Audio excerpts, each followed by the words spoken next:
হবে।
ভাই আসসালামু আলাইকুম। শোনা যাচ্ছে? ওয়ালাইকুম আসসালাম। হ্যাঁ, শুনতে পাচ্ছি আমি। ভাই আপনি শুরু করতে পারবেন। সবাই আস্তে আস্তে হয়তো কয়েকজন আমরা রেকর্ড করতেছি, ওইটা হয়তো কয়েকজন পরে জয়েন করবে। ওকে, কোনো সমস্যা নেই।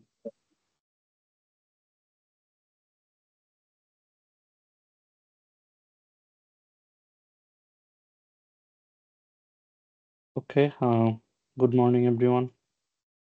যদিও আমার এখানে এখন রাতে 12টা বাজতেছে, তো সময়ের আসলে ব্যবধানের কারণে শুক্রবারে করতে হচ্ছে, কারণ অন্যদিন দেখা যায় যেহেতু ডিফারেন্ট টাইম জোন, তোমাদের সকাল হলে হয়তো আমার রাত, বা আমার রাত হলে সকাল হলে তোমাদের রাত। আর তাছাড়া ল্যাব, তো আমি ল্যাব বলতে তোমাদের ওয়ার্ড বা ক্লাস সবকিছু মিলে সময় মিলানোটা একটু কষ্টকর হয়ে যাচ্ছিল। এ কারণেই শুক্রবারটাই চুজ করা লাগছে। তো আশা করি সবাই ভালো আছো। আহ এটা অবশ্যই আমার জন্য একটা ভালো অনার এবং অ্যাট দ্য সেম টাইম ভালো অনুভূতি যে আমার মেডিকেলের স্টুডেন্টদের সামনে আমি নিজের কিছু গল্প বা নিজের রিসার্চের গল্প শেয়ার করতে পারতেছি, এবং অ্যাট দ্য সেম টাইম যে কিভাবে এই ফিল্ডে আসা যায়, যারা ইচ্ছুক আর কি, তাদের জন্য কিছু দিক নির্দেশনা দেওয়ার চেষ্টা করব। যদিও সময় অনেক কম, অল্প সময়ের মধ্যে হয়তো সবকিছু বলতে নাও পারতে পারি, বাট চেষ্টা করবো যতদূর পারা যায়। তো যেমনটা দেখতে পাচ্ছ, আজকের টাইটেল হচ্ছে my journey into biomedical research, exploring future opportunities from a medical background. তো যেমনটা টাইটেল বললাম, আমি মূলত হয়তো আমার রিসার্চের কিছু এক্সপিরিয়েন্স নিয়ে বলবো, যে আমি যে ফিল্ডগুলোতে রিসার্চ করেছি এখন পর্যন্ত, কি ধরনের রিসার্চ করেছি, এবং আমি যে ইনস্টিটিউশনগুলোতে আছি এখন, ওখানে কি ধরনের রিসার্চ হচ্ছে যেগুলো আমাদের মেডিকেল রিলেটেড। আর এরপরে বায়োমেডিক্যাল রিসার্চ সম্বন্ধে কিছু আইডিয়া দেওয়ার চেষ্টা করব, যে বায়োমেডিক্যাল রিসার্চ জিনিসটা কি, বায়োমেডিক্যাল রিসার্চে কি কি ধরনের রিসার্চ হয় যেটা আমাদের মেডিকেল ব্যাকগ্রাউন্ডের সাথে ম্যাচ করা যায়, এবং আমরা যারা মেডিকেল কমপ্লিট করছি তারা ওই ফিল্ডে যদি যেতে চাই, কি কি ধরনের রিসার্চ স্কোপ আছে, কিভাবে আমরা ওই রিসার্চ স্কোপগুলো খুঁজে বের করতে পারবো, বা একটা ইউনিভার্সিটি কিভাবে খুঁজে বের করতে পারবো, যত সম্ভব ইন শর্ট কিছু বলার চেষ্টা করব। আর যতটুকু পারলে পারলাম, না হলে তোমাদের কোশ্চেন থাকলে বলতে পারো। আর এরপরও যদি বাকি থেকে যায় বা আরো কোনো কোশ্চেন থাকলে, ফিউচারে তো আছি, আবার কথা হবে ইনশাল্লাহ। আমার পরিচয় অলরেডি তোমাদের ফেসবুক পেজে বা সব জায়গায় আছে অলরেডি আশা করি।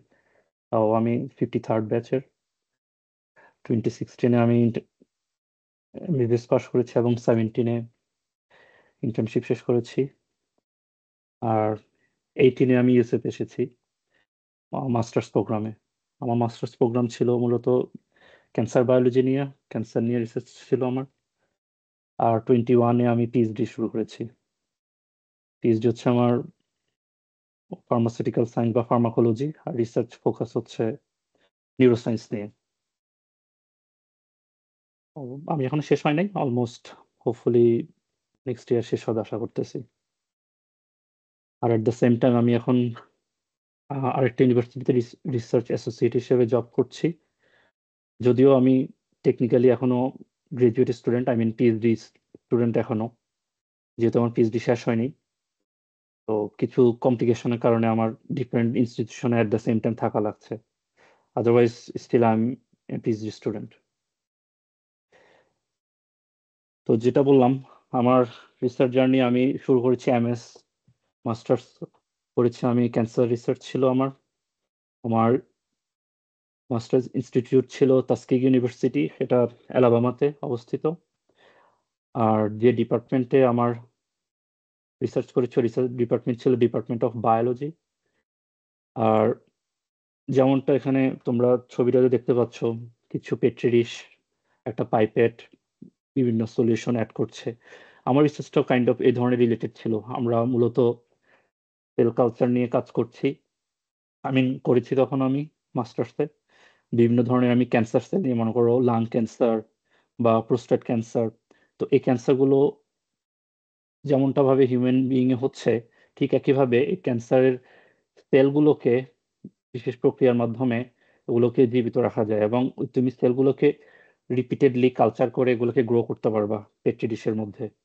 এবং ওই ক্যান্সার সেলের মধ্যে তুমি বিভিন্ন ধরনের ড্রাগ প্রয়োগ করতে পারবা, বা বিভিন্ন ধরনের অ্যানালাইসিস করতে পারবা, দেখতে যে ক্যান্সার সেলগুলো কিভাবে রিয়াকশন করছে, বা কোনো একটা ড্রাগের অ্যাক্টিভিটি দেখতে চাও, ওই ক্যান্সার সেলের উপরে প্রয়োগ করলা, দেখতে যে ওই ড্রাগটা কতটুকু ইফেক্টিভ। তো মোস্ট অফ দ্য টাইম যখন দেখা যায়, মনে করো যে কোনো রিসার্চ হিউম্যান বিইং এ আসার আগে অনেকগুলো স্টেজ পার হয়ে আসতে হয়। তো ওই সবচেয়ে ইনিশিয়াল একটা স্টেজের মধ্যে একটা হচ্ছে সেল কালচার। আরো অ্যাডভান্স স্টেজের মধ্যে মনে করো যখন পরে হয়তো র্যাটে করে বা মাইসে করে, আরো অ্যাডভান্সে প্রাইমেট মডেলে হয়তো চিম্পাঞ্জিতে করে, বা বিভিন্ন ধরনের বানর করে। তো আমার মাস্টার্সে মূলত আমি সেল কালচার নিয়ে কাজ করেছি। তো আমি এটা নিয়ে যে 2-3 সেন্টেন্স বলছি, মূলত আমার গোল ছিল তোমাদেরকে বলা যে আমাদের মেডিকেল ফিল্ড থেকে আমরা এই ধরনের একটা রিসার্চ ফিল্ডে আসা যায়, যে ক্যান্সার সেল রিসার্চ বা ক্যান্সার নিয়ে রিসার্চ করে যেখানে। আর পিএইচডি আমি কারেন্টলি আছি হচ্ছে অবার্ন ইউনিভার্সিটিতে। আমি যে ডিপার্টমেন্টে আছি ওই ডিপার্টমেন্টের নাম ড্রাগ ডিসকভারি অ্যান্ড ডেভেলপমেন্ট। আর এটা মূলত একটা ফার্মেসি স্কুলের আন্ডারে বা ফার্মেসি ডিপার্টমেন্টের আন্ডারে। আর আমার রিসার্চ মূলত হচ্ছে নিউরোসায়েন্স নিয়ে। যদি ইন শর্ট কিছু বলতে চাই, আমরা আমাদের লার্নিং অ্যান্ড মেমোরি, ব্রেনে যে স্টোরেজ থাকে, আমরা অবশ্যই হিপ্পোক্যাম্পাসের ব্যাপারে জানি, হিপ্পোক্যাম্পাসের নাম শুনেছি। এটা টেম্পোরাল লোবের একটা রিজিয়ন। আমাদের মেমোরিগুলো ওখানে স্টোরেজ থাকে, এবং লং টার্ম মেমোরি ফরমেশনের জন্য হিপ্পোক্যাম্পাসের অ্যাক্টিভিটি খুবই ইম্পর্টেন্ট। তো বিভিন্ন ধরনের ড্রাগ অফ অ্যাবিউজ যেগুলো মানুষ ইউজ করে, এগুলোর কারণে মেমোরিতে অনেক ধরনের ইম্পেয়ারমেন্ট হয়। আমার রিসার্চটা কাইন্ড অফ ওই রিলেটেড, যে ড্রাগ অ্যাবিউজ করলে, বিশেষ করে প্রেগনেন্সিতে কেউ যদি ড্রাগ অ্যাবিউজ করে, যেটা ইউএসএ তে খুবই কমন কিছু কিছু স্টেটে, বাংলাদেশ হয়তো এটা নেই, বাট যেহেতু ইউএসএ প্রেক্ষাপটে রিসার্চ হচ্ছে আমার, ওই কারণে রিসার্চটাও ইউএস রিলেটেডই। তো কেউ যদি প্রেগনেন্সি অবস্থায় ড্রাগ অ্যাবিউজ হওয়া করে, তাহলে তাদের বাচ্চাদের ক্ষেত্রে লার্নিং এন্ড মেমোরিতে কি ধরনের ইফেক্ট হয়, ওই নিয়ে আমার রিসার্চ। আমরা ব্রেন র্যাট র্যাট নিয়ে কাজ করি। র্যাটকে ওই যে যে ড্রাগ নিয়ে কাজ করব, ওই ড্রাগটা আমরা ফিট করাই। এরপরে র্যাট যখন বাচ্চা দেয়, তখন ওই পাপস গুলো নিয়ে বা বাচ্চাগুলো নিয়ে ওদের ব্রেন আমরা অ্যানালাইসিস করি। আবার আমরা যেরকম ফিজিওলজিতে পড়েছি অ্যাকশন পটেনশিয়াল, বা বিভিন্ন রিসেপ্টর অ্যাক্টিভিটি, মনে করো glutamate receptor activity, AMPA receptor activity, NMD receptor activity, এগুলো আমরা ফিজিওলজিতে বা ফার্মাকোলজিতে পড়েছি। তো আমার রিসার্চ মূলত ওই ওই ওই কাজগুলো নিয়েই। আমি এখানে র্যাট ব্রেনকে স্লাইস করি, স্লাইস করে ওখানে হিপ্পোক্যাম্পাসের স্লাইস দেখি। আমি লাইভ অ্যাকশন পটেনশিয়াল রেকর্ড করি, আমাদের লাইভে সেট আপ আছে, বা বিভিন্ন রিসেপ্টর ইন্ডিভিজুয়াল অ্যাক্টিভিটি আমরা রেকর্ড করতে পারি। তো এত কথা বলার একটাই সারমর্ম, যে আমাদের মেডিকেল ফিল্ড থেকে আমরা এই ধরনের একটা রিসার্চ ফিল্ডেও আসতে পারি, যেখানে নিউরোসায়েন্স নিয়ে রিসার্চ হয়, বা ব্রেন নিয়ে রিসার্চ হয়, বা ব্রেনের অ্যাক্টিভিটি নিয়ে, যেমন মনে করো যেটা বললাম যে রিসেপ্টর অ্যাক্টিভিটি, এই ধরনের রিসার্চও আমরা চাইলে আসতে পারি। আর কারেন্টলি আমি আছি রিসার্চ অ্যাসোসিয়েট হিসেবে। এটা কাইন্ড অফ আমার একটা জব। এটা হচ্ছে কেনসা স্টেট ইউনিভার্সিটি। এটা অন্য একটা স্টেটে, এটা জর্জিয়াতে পড়েছে, বাট আমার রিসার্চ ফিল্ড সেম, এটা চেঞ্জ হয়নি। সো আলাদা করে কেনসার রিসার্চ নিয়ে বলার কিছু নেই আপাতত। তো ইউনিভার্সিটি তো ইউএসএ তে মনে করো মোর দেন 1000 ইউনিভার্সিটি আছে। তো সব ইউনিভার্সিটি ডিপার্টমেন্ট নিয়ে তো আসলে ওভাবে আলাপ করা সম্ভব না, আর ওইটা দরকারও নেই।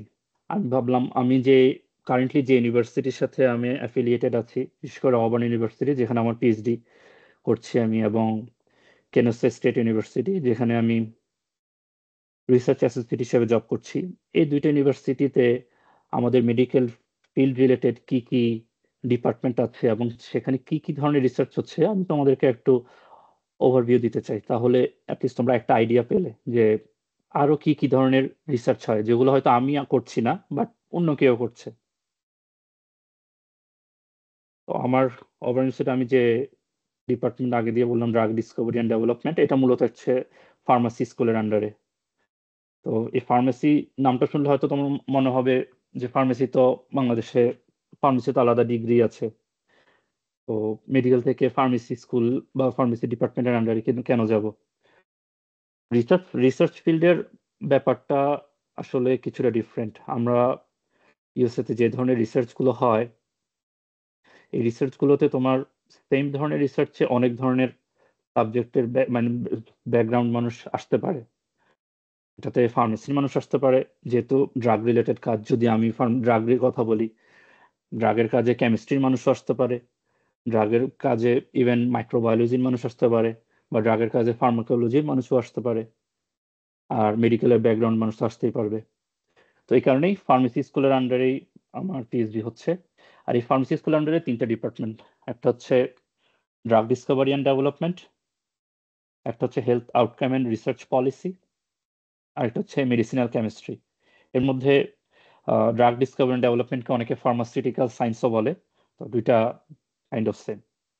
এখন আমি যদি ওয়ান বাই ওয়ান ডিপার্টমেন্ট নিয়ে একটু আলাপ করি যে কি ধরনের রিসার্চ হয় যেটা আমাদের ব্যাকগ্রাউন্ড থেকে আমরা কি ম্যাচ করতে পারবো। মনে করো গাট মাইক্রোবায়োম, যে আমরা একটা যদি উদাহরণ দেই, যে খাওয়া দাওয়া যে করছি, আমাদের অপরচুনিস্টিক ব্যাকটেরিয়া গুলো তো আছে, এটা অবশ্যই জানো তোমরা। তো এই ধরনের অপরচুনিস্টিক ব্যাকটেরিয়ার সাথে কিন্তু আমাদের লার্নিং, মেমোরি বা আমাদের যে ব্রেনের ফাংশনালিটি, এগুলা খুব ইম্পর্টেন্টলি জড়িত।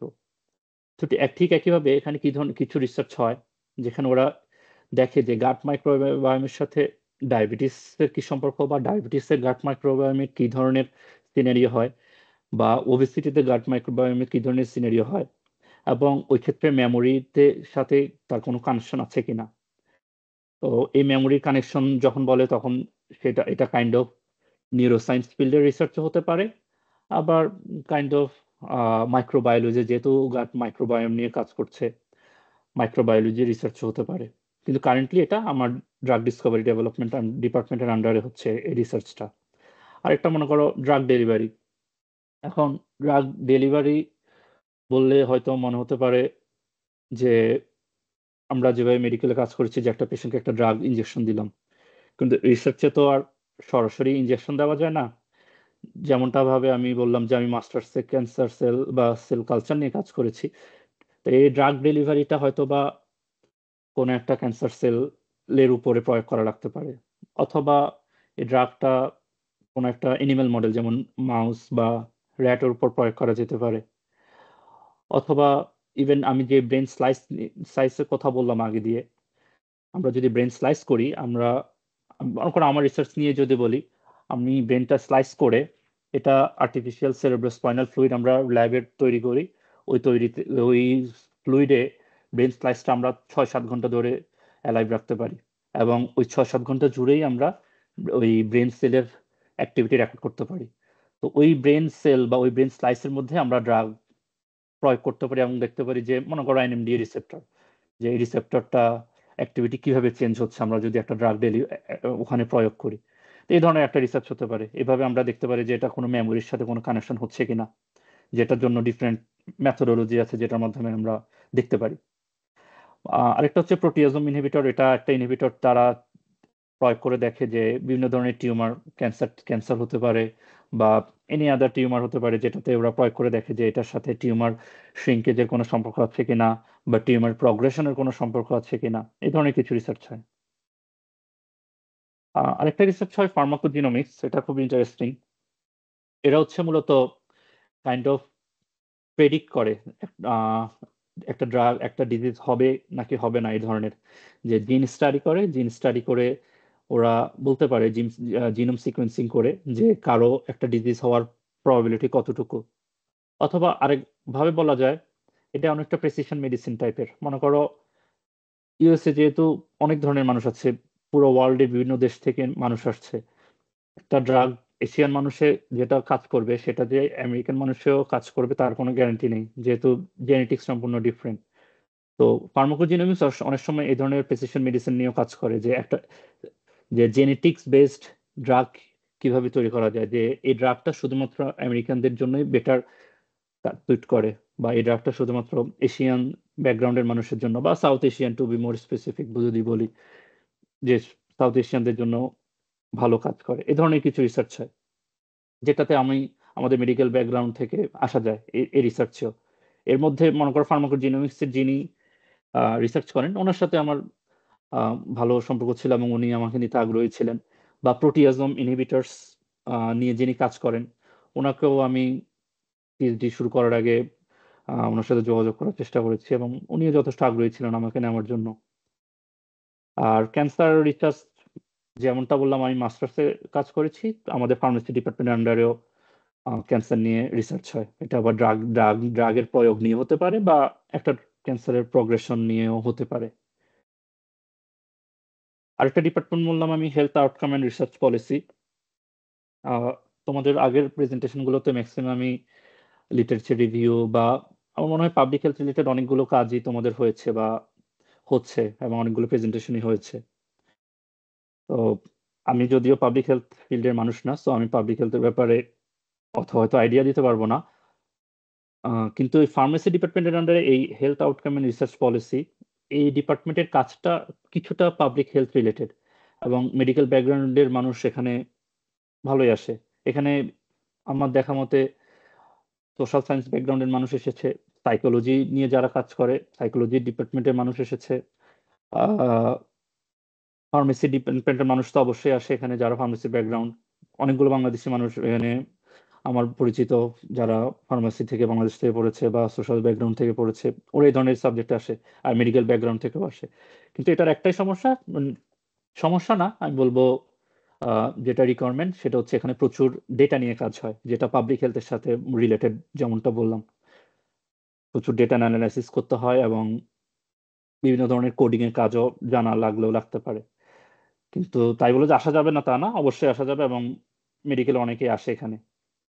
এখানে মনে করো আমি যদি কিছু এক্সাম্পল দেই, যে বিভিন্ন ধরনের ডিভাইস নিয়ে কাজ হয়, বা পেশেন্ট কেয়ার সার্ভিস নিয়ে, ওরা ওই ডিভাইসের ইমপ্লিমেন্টেশন যে যারা ইউজ করলো তাদের বা ইভ্যালুয়েট করে দেখে, ওই ডেটাগুলো কালেক্ট করে, ওরা অ্যানালাইসিস করে পেশেন্ট আউটকাম কেমন হচ্ছে। বা যে বিভিন্ন ড্রাগের ইফেক্টিভনেস নিয়ে, যে দুইটা ড্রাগ সেম টাইমে শুরু হলো, বা ইউএসএফডিএ একটা ড্রাগ অ্যাপ্রুভ করলো, এই ড্রাগটা কতটুকু ইফেক্টিভ হচ্ছে, ওরা ফিল্ড স্টাডি করে, পেশেন্ট ডেটা কালেক্ট করে, বিভিন্ন হসপিটাল থেকে ওরা ডেটা কালেক্ট করে এবং ওরা অ্যানালাইসিস করে যেটা কোনো সাইড এফেক্ট হচ্ছে কিনা। বা ফার্মাকোএপিডেমিওলজি নিয়ে কাজ, যেটা purely public health related. Social behavioural pharmacy, এটা কাইন্ড অফ পেশেন্ট স্যাটিসফ্যাকশন নিয়ে কাজ। বা ফার্মাসিউটিক্যাল ইকোনমিক্স, যদি এটা আমাদের ফিল্ড না, জাস্ট ওখানে কাজ হয় ওই হিসেবে আমি জাস্ট বললাম। বাট এটা ছাড়া বাকিগুলোতে আমাদের সাথে কিছুটা হলেও রিলেট করা যায়। আর ফার্মেসি ডিপার্টমেন্টের আন্ডারে আরেকটা আছে মেডিসিনাল কেমিস্ট্রি, যেটা আসলে আমাদের সাথে না, এটা মূলত পিওরলি কেমিস্ট্রি বা ফার্মেসি ব্যাকগ্রাউন্ডের। তো ওভারঅল এই ডিপার্টমেন্টের আলাপ থেকে সামারি যেটা আমি বলতে চাচ্ছি, যে তোমরা যখন যদি ফিউচারে কোনো রিসার্চ পার্সু করতে চাও, যে এই ধরনের রিসার্চ করতে চাও, তোমরা একটা আইডিয়া পেলে যে তোমার কারেন্ট ব্যাকগ্রাউন্ডের সাথে কি ধরনের রিসার্চের সাথে তুমি মার্চ করতে পারবে, বা তোমাদের অনেকের মাথায় হয়তো বা অনেক ধরনের রিসার্চ আইডিয়া থাকতে পারে, বা একটা প্যাশন থাকতে পারে যে এটা নিয়ে রিসার্চ করলে কেমন হয়, বা এটা কাজ কিভাবে হয়। তাহলে বুঝলা যে তোমাদের ওই রিলেটেড কাজের জন্য তোমরা কি ধরনের ফিল্ডে তুমি খুঁজে দেখতে পারো, যে যে এখানে সার্চ করলে হয়তো ভালো হবে আমার জন্য। আর কারেন্টলি যেখানে আছি, কেনেথ স্টেট ইউনিভার্সিটি, এখানে যে ডিপার্টমেন্টের আন্ডারে আছি, department of cellular and molecular biology. তো আমি নামটাকে হাইলাইট করার কারণ হচ্ছে, দেখো আমি এতক্ষণ বললাম যে আমি ফার্মেসি ডিপার্টমেন্টের আন্ডারে পিএইচডি করছি, আমি এই রিসার্চ করেছি, বা এই রিসার্চ আমার ডিপার্টমেন্টে হচ্ছে। কিন্তু এখন যখন আমি কেনেথ স্টেট আরেকটা ডিফারেন্ট ইউনিভার্সিটিতে আসলাম, ডিপার্টমেন্টের নামটা টোটালি চেঞ্জ হয়ে গেল, কিন্তু আমার রিসার্চ কিন্তু স্টিল সেম। দ্যাট মিনস আমি স্টিল নিউরোসায়েন্স বা রিসেপ্টর ওগুলো নিয়ে কাজ করছি। তার মানে তুমি, আমরা মেডিকেল ব্যাকগ্রাউন্ড থেকে যখন একটা ইউনিভার্সিটি সার্চ করব, বা বায়োমেডিকেল ফিল্ডে যদি আমরা সুইচ করতে চাই, আমরা পিওরলি মেডিকেল সায়েন্স বা মেডিকেল বা মেডিসিন, আমরা যে ধরনের সাবজেক্ট বা যে ধরনের নামের সাথে পরিচিত, ওই ধরনের নাম আমরা আসলে খুঁজে পাবো না, বা সবসময় পাবো না, হয়তো কিছু সময় পেলেও পেতে পারি। আমি সামনের স্লাইডে হয়তো কিছুটা বলবো ওগুলো, যে কোন সাবজেক্টের নামগুলো আমাদের সাথে মিলতে পারে, বাট কিছু ক্ষেত্রে নাম এই ধরনেরও থাকতে পারে। তো তুমি যখন একটা ইউনিভার্সিটিতে ওয়েবসাইটে তুমি মনে করো তুমি এটা দেখতে চাচ্ছ যে ওখানে এক্সপ্লোর করছো কি কি ধরনের রিসার্চ হয়, তুমি যদি সেলুলার অ্যান্ড মলিকুলার বায়োলজি, এখন তুমি যদি ভাবো যে এটা তো বায়োলজি নিয়ে রিসার্চ, এটাতে আমি কেন এক্সপ্লোর করব, বাট ব্যাপারটা আসলে তা না। বায়োলজি যদিও নাম হয়, এটার আন্ডারে যে রিসার্চ হবে ওই রিসার্চগুলো অবশ্যই তুমি দেখবা কিছু না কিছু মেডিকেলের সাথে তোমার মার্চ করা যাবে, মেডিকেলের সাথে তুমি রিলেট করতে পারবা এবং খুব সহজেই তুমি এটাতে সুইচ করতে পারবা। আর তোমার যদি স্পেসিফিক কোনো রিসার্চের প্যাশন থাকে, যে আমি কেউ হয়তো বা এন্ডোক্রাইন নিয়ে কাজ লাইক করে, কেউ হয়তো বা হিউম্যান বডি বা নিউরোসায়েন্স নিয়ে কাজ লাইক করে, বা কেউ ফার্মাকোলজি নিয়ে কাজ লাইক করে, তো ওরকম স্পেসিফিক কাজ নিয়েও তুমি খুঁজতে পারো। আর যে কারো যদি ভাবো যে না আমি শুধু রিসার্চই দেখতে চাই, সাবজেক্ট আপাতত ম্যাটার না, তাহলে তুমি ওই ওই ডিপার্টমেন্টের সবগুলো রিসার্চ এক্সপ্লোর করলা আর দেখলা যে কি ধরনের রিসার্চের সাথে তোমার মোর মার্জ করতে পারো। আর এখানে নিউরোসায়েন্স নিয়েও কাজ হয়, বিহেভিয়ারাল নিউরোসায়েন্স নিয়ে কাজ হয়, জেনেটিক্স নিয়ে কাজ হয়। আমি আছি এখানে মেডিকেল ব্যাকগ্রাউন্ড থেকে, রিসেন্টলি আমাদেরই পরিচিত আরেকজন ঢাকা মেডিকেলের একটা মেয়ে এখান থেকে মাস্টার শেষ করলো, সে কাইন্ড অফ জেনেটিক্স রিলেটেড কাজ করেছে। এই বছরই মনে হয় মেডিকেলের কেউ আসেনি, বাট অ্যাপ্লাই করেছিল হয়তো বা। তো ওভারঅল যেটা আজকের রিসার্চের, আজকের এই প্রেজেন্টেশনে আমি একটু ওভারভিউ দিতে চেয়েছি বায়োমেডিকেল রিসার্চ নিয়ে। তো বায়োমেডিকেল যদি নামটাকে আমরা বিশ্লেষণ করি, বায়ো লিভিং অর্গানিজমস এবং medical something related to medicine or health care, that means biomedical আমব্রেলার আন্ডারে যেগুলো মেডিসিন বা হেলথ কেয়ার রিলেটেড কাজই হয়। কারণ তুমি আলটিমেটলি ফার্মাসি নিয়ে কাজ করো বা মাইক্রোবায়োলজি নিয়ে কাজ করো বা ড্রাগ নিয়ে কাজ করো, what ever it is, ultimately তো এটা for the greater being or human well being এর জন্যই কাজ হচ্ছে। তো ওভারঅল বায়োমেডিকেলের গোল ওইটাই থাকে, আনলেস এটা এগ্রিকালচার বা অ্যানিমাল মডেল বা ডগ ক্যাট ওই ধরনের কোনো রিসার্চ হয়, ওইটা ডিফারেন্ট। তো আমি যদি বায়োমেডিক্যাল সায়েন্সের রিসার্চ নিয়ে একটু ওভারভিউ দেই, তো অবার্ন ইউনিভার্সিটিতে যে বায়োমেডিক্যাল সায়েন্স ডিপার্টমেন্টটা আছে ওইটা মূলত স্কুল অফ ভেট মেডিসিনের আন্ডার। এটা কাইন্ড অফ আমরা আমাদের মেডিকেল যেহেতু যেরকম আমরা চিটাং ইউনিভার্সিটির মেডিসিন অনুষদের আন্ডারে, ঠিক একইভাবে এখানে প্রত্যেকটা ডিপার্টমেন্টই কোনো একটা কলেজের আন্ডারে বা স্কুলের আন্ডারে থাকে। যেমনটা আমি আমার ড্রাগ ডিসকভারি অ্যান্ড ডেভেলপমেন্ট বললাম স্কুল অফ ফার্মেসির আন্ডারে, ঠিক একইভাবে অবার্নে biomedical department, biomedical science department হচ্ছে কলেজ অফ ভেটেরিনারি মেডিসিনের আন্ডারে বা সিভিএম সংক্ষেপে বলে। তো আমি সিভিএম নামটা উল্লেখ করার কারণ হচ্ছে তোমরা যখন রিসার্চ অপরচুনিটি এক্সপ্লোর করতে যাবে, ইউনিভার্সিটিগুলো সার্চ করতে যাবে, হয়তো কোনো ইউনিভার্সিটির ওয়েবসাইটে ভেটেরিনারি মেডিসিন বা ভেট মেডিসিন লেখা দেখে তুমি হয়তো অ্যাভয়েড করতে পারো যে ভেট মেডিসিনের আমি রিসার্চ করতে কেন যাব। কিন্তু আসলে ভেট মেডিসিনের আন্ডারেও আমি যে ধরনের রিসার্চ করছি কাইন্ড অফ সেম ধরনের রিসার্চ হয় এবং তুমি ইজিলি মার্ক করতে পারবে। তো এটাও একটা ভালো পয়েন্ট যেটা হয়তো মাথায় রাখতে হবে তোমার যখন তুমি ইউনিভার্সিটিগুলো এক্সপ্লোর করবা। তো যেমন এখানে একজন ফ্যাকাল্টি জেনেটিক থেরাপি নিয়ে কাজ করে, উনি তাই যে একটা জিন থেরাপি দিয়ে যে মাসকুলার ডিস্ট্রফিতে বা ক্যান্সারে কিভাবে কাজ করা যায়। আমি এই ইনফরমেশন আমি হুবহু ওই ফ্যাকাল্টির ওয়েবসাইট থেকেই কপি পেস্ট করেছি। তো আমি যেটা বলতে চাচ্ছি যে দেখো তুমি যদি কাজটা দেখো পিওরলি আমাদের মেডিকেলের সাথে আমরা ম্যাচ করতে পারবো, যদিও এটা ভ্যাট স্কুলের আন্ডারে, বা রিসার্চটা কিন্তু হিউম্যান মেডিসিনের সাথেই আলটিমেটলি সেম। যদিও সবাই যে ওখানে হিউম্যান মেডিসিন বা হিউম্যান ডিজিজ রিলেটেড কাজ করে তা না, অবশ্যই ওখানে অনেকে ডগ নিয়ে কাজ করে যারা ক্যানাইন ডিজিজ নিয়ে কাজ করে, বা অনেকে হয়তো কাউ নিয়ে কাজ করতে পারে যেহেতু ভ্যাট স্কুল। তো ওই ধরনের কাজও অবশ্যই হয়, তোমাকে জাস্ট এখন সর্ট আউট করতে হবে যে কোন কাজটার সাথে তোমার ভালো মার্জ হয় এবং তুমি মোর প্যাশনেট ফিল করতেছো। ক্যান্সার রিসার্চ হয় এবং অনেক এক্সাম্পল দেওয়া যাবে, আসলে আমি সব এক্সাম্পল তো আর এখানে দেওয়া পসিবল না। তো এই বায়োমেডিক্যাল আর ম্যাক্সিমাম রিসার্চে আসলে তোমার rat, mouse, dog, cell culture এই ধরনের অ্যানিমাল মডেল ইউজ করে, কিছু ক্ষেত্রে হয়তো ডিফারেন্ট থাকলেও থাকতে পারে। এখন এই সাম সিনোনিমস অফ বায়োমেডিক্যাল সায়েন্স, এই স্লাইডটা অ্যাড করার কারণ হচ্ছে তোমরা যখন বায়োমেডিক্যাল সায়েন্সের রিসার্চ নিয়ে কাজ করবা বা এক্সপ্লোর করতে যাবা, এই বায়োমেডিক্যাল সায়েন্সটা আসলে তোমার পিওরলি সবসময় বায়োমেডিক্যাল সায়েন্স এই নামে সব ইউনিভার্সিটিতে থাকে না। এটা আমি আমার এক্সপিরিয়েন্স থেকে বলতেছি, কারণ আমি যখন মাস্টার্স বা পিএইচডির জন্য অ্যাপ্লাই করেছি, মনে করেন আমি পিএইচডির জন্য প্রায় মোর দেন 100 ইউনিভার্সিটিতে আমি রিচ আউট করেছি। প্রচুর প্রফেসরকে আমার ইমেল করা লেগেছে, এবং তো প্রফেসরদের নাম খুঁজে বের করার জন্য বা ওদের কাজ নিয়ে জানার জন্য হলেও আমার মোর দেন 100 ইউনিভার্সিটির ওয়েবসাইটে এক্সপ্লোর করা লেগেছে যে কোন প্রফেসর কি নিয়ে কাজ করে।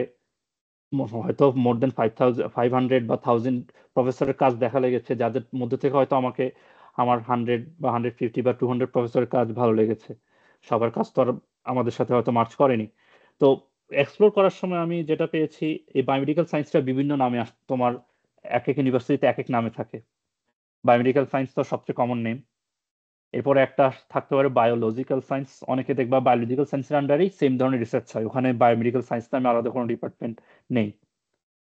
অনেক জায়গায় শুধু পিওরলি বায়োলজি নামে বলতে পারে, যেমনটা আমি বললাম আমার কারেন্ট ইউনিভার্সিটিতে বলে ওরা মলিকুলার অ্যান্ড সেলুলার বায়োলজি বা বায়োমলিকুলার সায়েন্স। কিছু ইউনিভার্সিটিতে ওরা এই ডিপার্টমেন্টটাকে বলে বায়োমলিকুলার সায়েন্স নিয়ে। মলিকুলার অ্যান্ড সেলুলার বায়োলজি, যেটা অলরেডি বললাম একটু আগেই, সংক্ষেপে এমসিবি বা সিএমবি বলে ওরা। কিছু জায়গায় ইন্টিগ্রেটিভ বায়োসায়েন্স বলে। ইন্টিগ্রেটিভ বায়োসায়েন্স যদিও ব্যাপারটা অনেক ব্রড, কারণ ওরা ইন্টিগ্রেটিভ বলে কারণ এখানে ওরা বিভিন্ন ডিপার্টমেন্টের মধ্যে কোলাবোরেটিভলি কাজ করে। কাইন্ড অফ, যদি একটা এক্সাম্পল দিতে চাই, মনে করো আমাদের মেডিকেল ব্যাকগ্রাউন্ডে আমরা আর্টিফিশিয়াল হার্ট ভালভ নিয়ে কাজ করতে চাই। এখন হার্ট ভালভ নিয়ে কাজ করতে হলে হার্ট ভালভটা যেহেতু হিউম্যান বিইং এর মধ্যে বসানো হবে, ওই হিউম্যান বিইং এর হেলথ স্ট্যাটাস বা হেলথ কি ধরনের রিয়েক্ট করছে ওটার জন্য হয়তো একটা মেডিকেল ব্যাকগ্রাউন্ড বা বায়োলজি ব্যাকগ্রাউন্ডের মানুষ লাগবে। কিন্তু ওই ডিভাইস ইটসেলফ কাজ করার জন্য তো একটা বায়োমেডিক্যাল ইঞ্জিনিয়ারিং ডিপার্টমেন্ট বা ওই ধরনের সার্কিটরি নিয়ে যারা কাজ করে তাদেরকে লাগবে। তো এই ধরনের এই ইন্টিগ্রেটিভ বায়োসায়েন্সের ডিপার্টমেন্টের দেখা যাবে বিভিন্ন ধরনের রিসার্চ হয়, এর মধ্যে কিছু হয় কোলাবোরেটিভ রিসার্চ। রিসেন্টলি আমাদের মেডিকেল ব্যাকগ্রাউন্ডেরই একটা স্টুডেন্ট একটা জায়গায় অ্যাডমিশন পেয়েছে। তারা কাজ করে হচ্ছে আর্টিফিশিয়াল, তারা হার্ট ভালভ না, আর্টিফিশিয়াল মাসেল বা ইটস সামথিং লাইক দ্যাট, আমি এক্স্যাক্টলি মনে নেই। তো যেটা বলতে যাচ্ছি, ওই ডিপার্টমেন্টটা ছিল ডিপার্টমেন্ট অফ বায়োমেডিক্যাল ইঞ্জিনিয়ারিং। তারা ইন্টিগ্রেটিভ বায়োসায়েন্স এই স্কুলের আন্ডারে, কিন্তু রিসার্চটা ওনারা একটা মেডিকেল ব্যাকগ্রাউন্ডের স্টুডেন্ট ওরা রিক্রুট করেছে শুধুমাত্র মেডিকেল ব্যাকগ্রাউন্ডের জন্যই। তো তোমরা যখন এই ধরনের ইন্টিগ্রেটিভ বায়োসায়েন্স দেখবা, এটার আন্ডারে হয়তো তোমরা দেখবা যে আমাদের রিলেটেড অনেক ধরনের কাজ হয়, যেটার সাথে হয়তো তোমার কাজ পছন্দ হলেও হতে পারে। আর ইন্টিগ্রেটিভ বায়োলজি এটা kind of same, integrative bioscience integrative biology same ধরনের কাজই হয়। তো আলটিমেটলি এই বায়োমেডিক্যাল সায়েন্সটা তুমি যখন এক্সপ্লোর করবা, এটা ইউনিভার্সিটিগুলোতে এই নামগুলোর যে কোনো একটা দিয়ে থাকতে পারে, আদার্স নামও থাকলেও থাকতে পারে, বাট মোস্ট প্রবাবলি আমি সবগুলো নামই কভার করার চেষ্টা করেছি। আর এই সবগুলো ডিপার্টমেন্টই আসলে একটা আমব্রেলা প্রোগ্রাম। আমব্রেলা প্রোগ্রাম কেন বললাম, আহ, তুমি যখন বায়োমেডিক্যাল সায়েন্স দেখবা, আমি যে একটু আগে বললাম যে বিভিন্ন ধরনের রিসার্চ হয়, তো কি কি ধরনের রিসার্চ হতে পারে, বা অনেক সময় দেখা যায় বায়োমেডিক্যাল সায়েন্স একটাই ডিপার্টমেন্ট, ওইটার আন্ডারে আলাদা কোনো ডিপার্টমেন্ট নেই, ওইটা নিয়ে রিসার্চ হচ্ছে। বা কিছু জায়গায় আবার দেখা যায় ওরা বায়োমেডিক্যাল সায়েন্স নাম দিয়েছে ডিপার্টমেন্টের, ওইটার মধ্যে আবার ওরা সাব সাব ডিভিশন করেছে 5-6টা। এরকম আমি কয়েকটা জায়গায় ইন্টারভিউ দিয়েছি যে ওরা সাব ডিভিশন করেছে। তো আলটিমেটলি সাব ডিভিশনের রিসার্চ বলো আর সাব ডিভিশন না করলেও শুধুমাত্র টোটাল আমব্রেলার আন্ডারে রিসার্চ দুইটাই সেম। কি কি সাব ডিভিশন হতে পারে, ওরা ফার্মাকোলজি নিয়ে কাজ করে। যেমনটা আমি বললাম যে আমি ড্রাগ ডিসকভারি অ্যান্ড ডেভেলপমেন্টের আন্ডারে কাজ করছি, বাট আমার কাজটা আসলে পিওরলি ফার্মাকোলজি নিয়ে, যেহেতু আমি রিসেপ্টর নিয়ে কাজ করছি, রিসেপ্টর বা ড্রাগের প্রয়োগ নিয়ে কাজ করছি। ব্রেইনের রিসেপ্টর, ওই কারণে আমি নিউরোসায়েন্স বলছি, বাট কাইন্ড অফ ফার্মাকোলজি নিয়েই কাজ আমার। আমি কাইন্ড অফ বলি এটা ফার্মাকো নিউরোসায়েন্স। বা ইমিউনোলজি নিয়ে কাজ, আমি যেখানে মাস্টার্স করেছি ওরা একটা খুবই মজার প্রজেক্ট ছিল যে ওরা ক্যান্সার সেল যেটা আমাদের কোনো বডিতে গ্রোথ হয়, ওরা একটা ড্রাগ প্রয়োগের মাধ্যমে দেখছিল যে ক্যান্সার সেলটাকেই কিভাবে যে ফ্যাগোসাইটিক সেলে পরিণত করা যায়, যাতে ওই সেলটা ক্যান্সার সেলকে ধ্বংস করে। তো এই ধরনের অনেক মজার মজার রিসার্চ হয় যে যা ইমিউনোলজির আন্ডারে এবং আমাদের ব্যাকগ্রাউন্ডের সাথে ভালো মার্চ করা যায়। মাইক্রোবায়োলজি নিয়ে প্রচুর কাজ হয়, এবং আমাদের ICD DRB one of the most renowned university, তোমার কোলাবোরেটিভ ইনস্টিটিউশন এই ধরনের রিসার্চের জন্য। আমি যখন পিএইচডির জন্য অ্যাপ্লিকেশন করছিলাম, অনেক জায়গায় দেখলাম ওরা কলেরা বা ডায়রিয়া নিয়ে কাজ করছে। তো আমি দেখে ভাবলাম, ওয়াও, এটা তো খুবই ভালো কাজ। ওদের কোলাবোরেশন বা ওদের রিসার্চ পেপারগুলো যখন দেখলাম, অনেক জায়গায় কাজ দেখলাম আমাদের আইসিডিডিআরবির সাথে কোলাবোরেশন থাকে ওদের। নিউরোসায়েন্স, যেটা একটু আগে বললাম, নিউরোসায়েন্স তো আমি আমার একটা এক্সাম্পল বললাম। এই ধরনের অনেক কাজ আছে নিউরোসায়েন্সে, যেটা হয় অ্যালজাইমার্স ডিজিজ নিয়ে কাজ হয়, পার্কিনসন্স ডিজিজ নিয়ে কাজ হয়, বা আমাদেরই আরেকটা প্রজেক্ট আছে কেমোব্রেন। কেমোব্রেন কাইন্ড অফ, এটা মানে হচ্ছে কেমোথেরাপিউটিক ইনডিউসড মেমোরি ডেফিসিট। যে কাউকে কেমোথেরাপি দেওয়া লাগলো ক্যান্সারের জন্য, হয়তো ক্যান্সার কিউর হয়ে গেল, বাট ডাউন দ্য রোড 5 বা 10 ইয়ার্স পর ওই পেশেন্টের দেখা গেলো ওই কেমোথেরাপিউটিক ড্রাগসের একটা ইফেক্টের কারণে day by day memory deficit হচ্ছে। তো এটা রিসার্চে পাওয়া গেল যে এটার সাথে, এই মেমোরি ডিপসের সাথে এই যে প্রিভিয়াসলি যে কেমোথেরাপি দেওয়া হয়েছে ওটা লং টার্ম ইফেক্টের একটা কানেকশন আছে। এবং ওই ধরনের আমাদের একটা রিসার্চ হয়, যেটা হচ্ছে ডক্সোরুবিসিন নিয়ে আমরা কাজ করি, যেটা কিভাবে মেমোরি ডেফিসিট করে, যেটা নিউরোসায়েন্স রিলেটেড কাজ। ক্যান্সার বায়োলজি নিয়ে প্রচুর কাজ হয়। One of the most common field হচ্ছে ক্যান্সার। এমন কোনো ইউনিভার্সিটি বা এমন কোনো ডিপার্টমেন্ট নেই যেখানে ক্যান্সার রিলেটেড কোনো কাজ হয় না। সবাই কম বেশি ক্যান্সার নিয়ে কাজ করে। জেনেটিক্স নিয়ে অনেক ভালো ভালো কাজ হয়, ফিজিওলজি নিয়েও বিভিন্ন ধরনের কাজ হয়, প্যাথোলজি নিয়ে কাজ হয়, কার্ডিওভাস্কুলার ফিজিওলজি বা কার্ডিওভাস্কুলার প্যাথোলজি, কার্ডিওভাস্কুলার সিস্টেম বা বডির আসলে ডিফারেন্ট সিস্টেম নিয়েও কাজ হতে পারে। হয়তো ওই সিস্টেমটা ইটসেলফ কোনো ডিপার্টমেন্ট না, এই ডিপার্টমেন্টগুলোর আন্ডারেই হয়তো কোনো একটার আন্ডারে হয়তো রিসার্চটা হতে পারে। আরো টুকিটাকি নাম থাকতে পারে, সবগুলো হয়তো আমি স্লাইড বানানোর সময় তো যতটুকু মনে এসেছে আমি লিখেছি, বা আমি যখন পিএইচডি মাস্টার্স অ্যাপ্লাই করেছি যে ধরনের ডিপার্টমেন্টগুলো আমি পেয়েছি ওগুলোই মূলত আমি চেষ্টা করেছি কভার করার। তো দ্যাট মিনস তুমি বায়োমেডিক্যাল সায়েন্স আন্ডারে বা মেডিকেল ফিল্ড থেকে এই সবগুলো রিসার্চই তুমি এক্সপ্লোর করতে পারবা। এখন যার যে ধরনের প্যাশন, সে ওই ধরনের রিসার্চই তুমি হয়তো খুঁজে দেখতে হবে আর কি, যে তোমার কোনটার সাথে তোমার ভালো মার্চ করতে পারো। নিউরোসায়েন্স, ওটা সরি ডবল দিয়ে দিচ্ছি। আর বায়ো ইনফরমেটিক্স, এটা আসলে একটা নতুন ফিল্ড এবং খুবই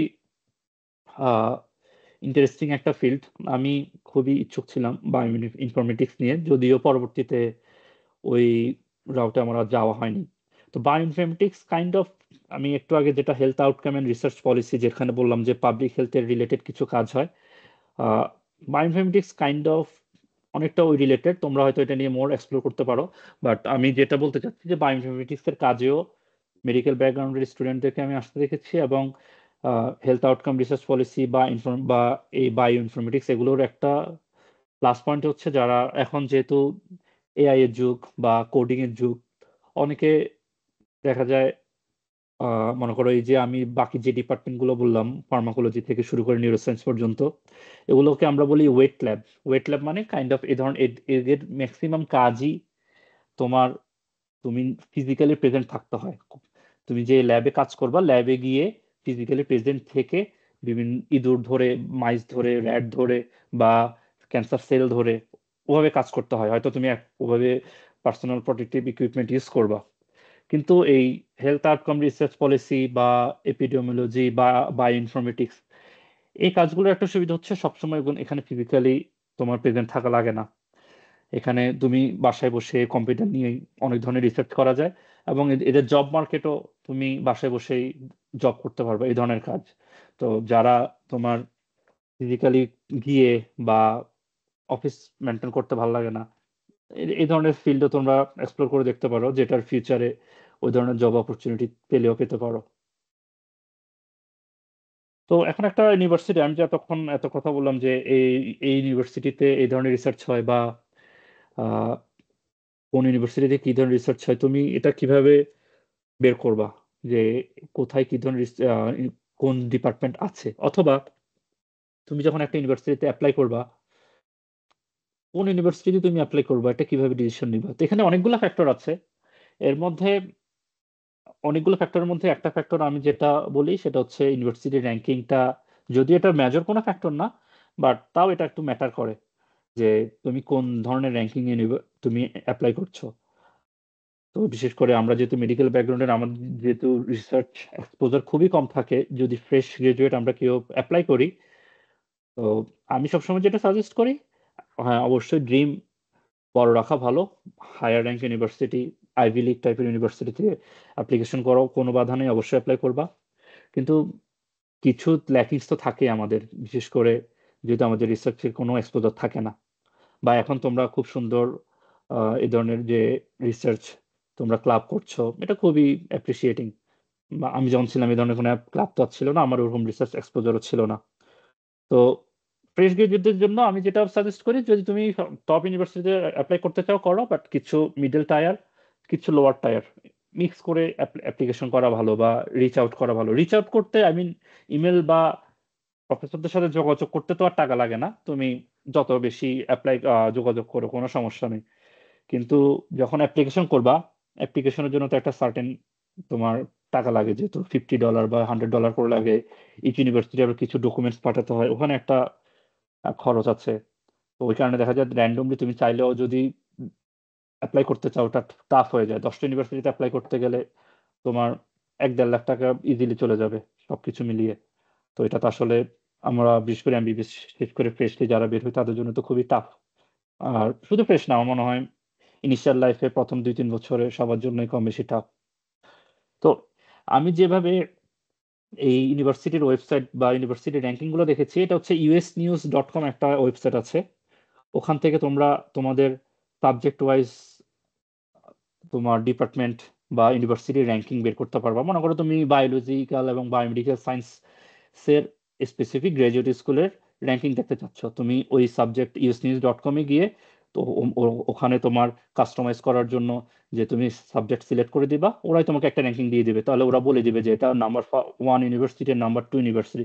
তাহলে তুমি একটা আইডিয়া পেলে যে তুমি নাম্বার 1 ইউনিভার্সিটিতে রিচ আউট করতে চাও, ওকে কোনো সমস্যা নাই, রিচ আউট করলা। তো এরপরে তোমার ডিসিশন, তুমি অ্যাপ্লাই করতে চাও নাকি চাও না। ঠিক একইভাবে মনে করো প্রোগ্রাম র্যাঙ্কিং, তুমি হেলথের আন্ডারে ফার্মেসি দেখলা। যদিও ফার্মেসি শুনতে মনে হচ্ছে, যেটা আগে দিয়ে বললাম, যে এটা তো ফার্মেসির স্টুডেন্টরা যাবে, বাট এটা তো ট্রু না অলওয়েজ। ফার্মেসির আন্ডারেও আমাদের মেডিকেলের অনেক কাজই হচ্ছে।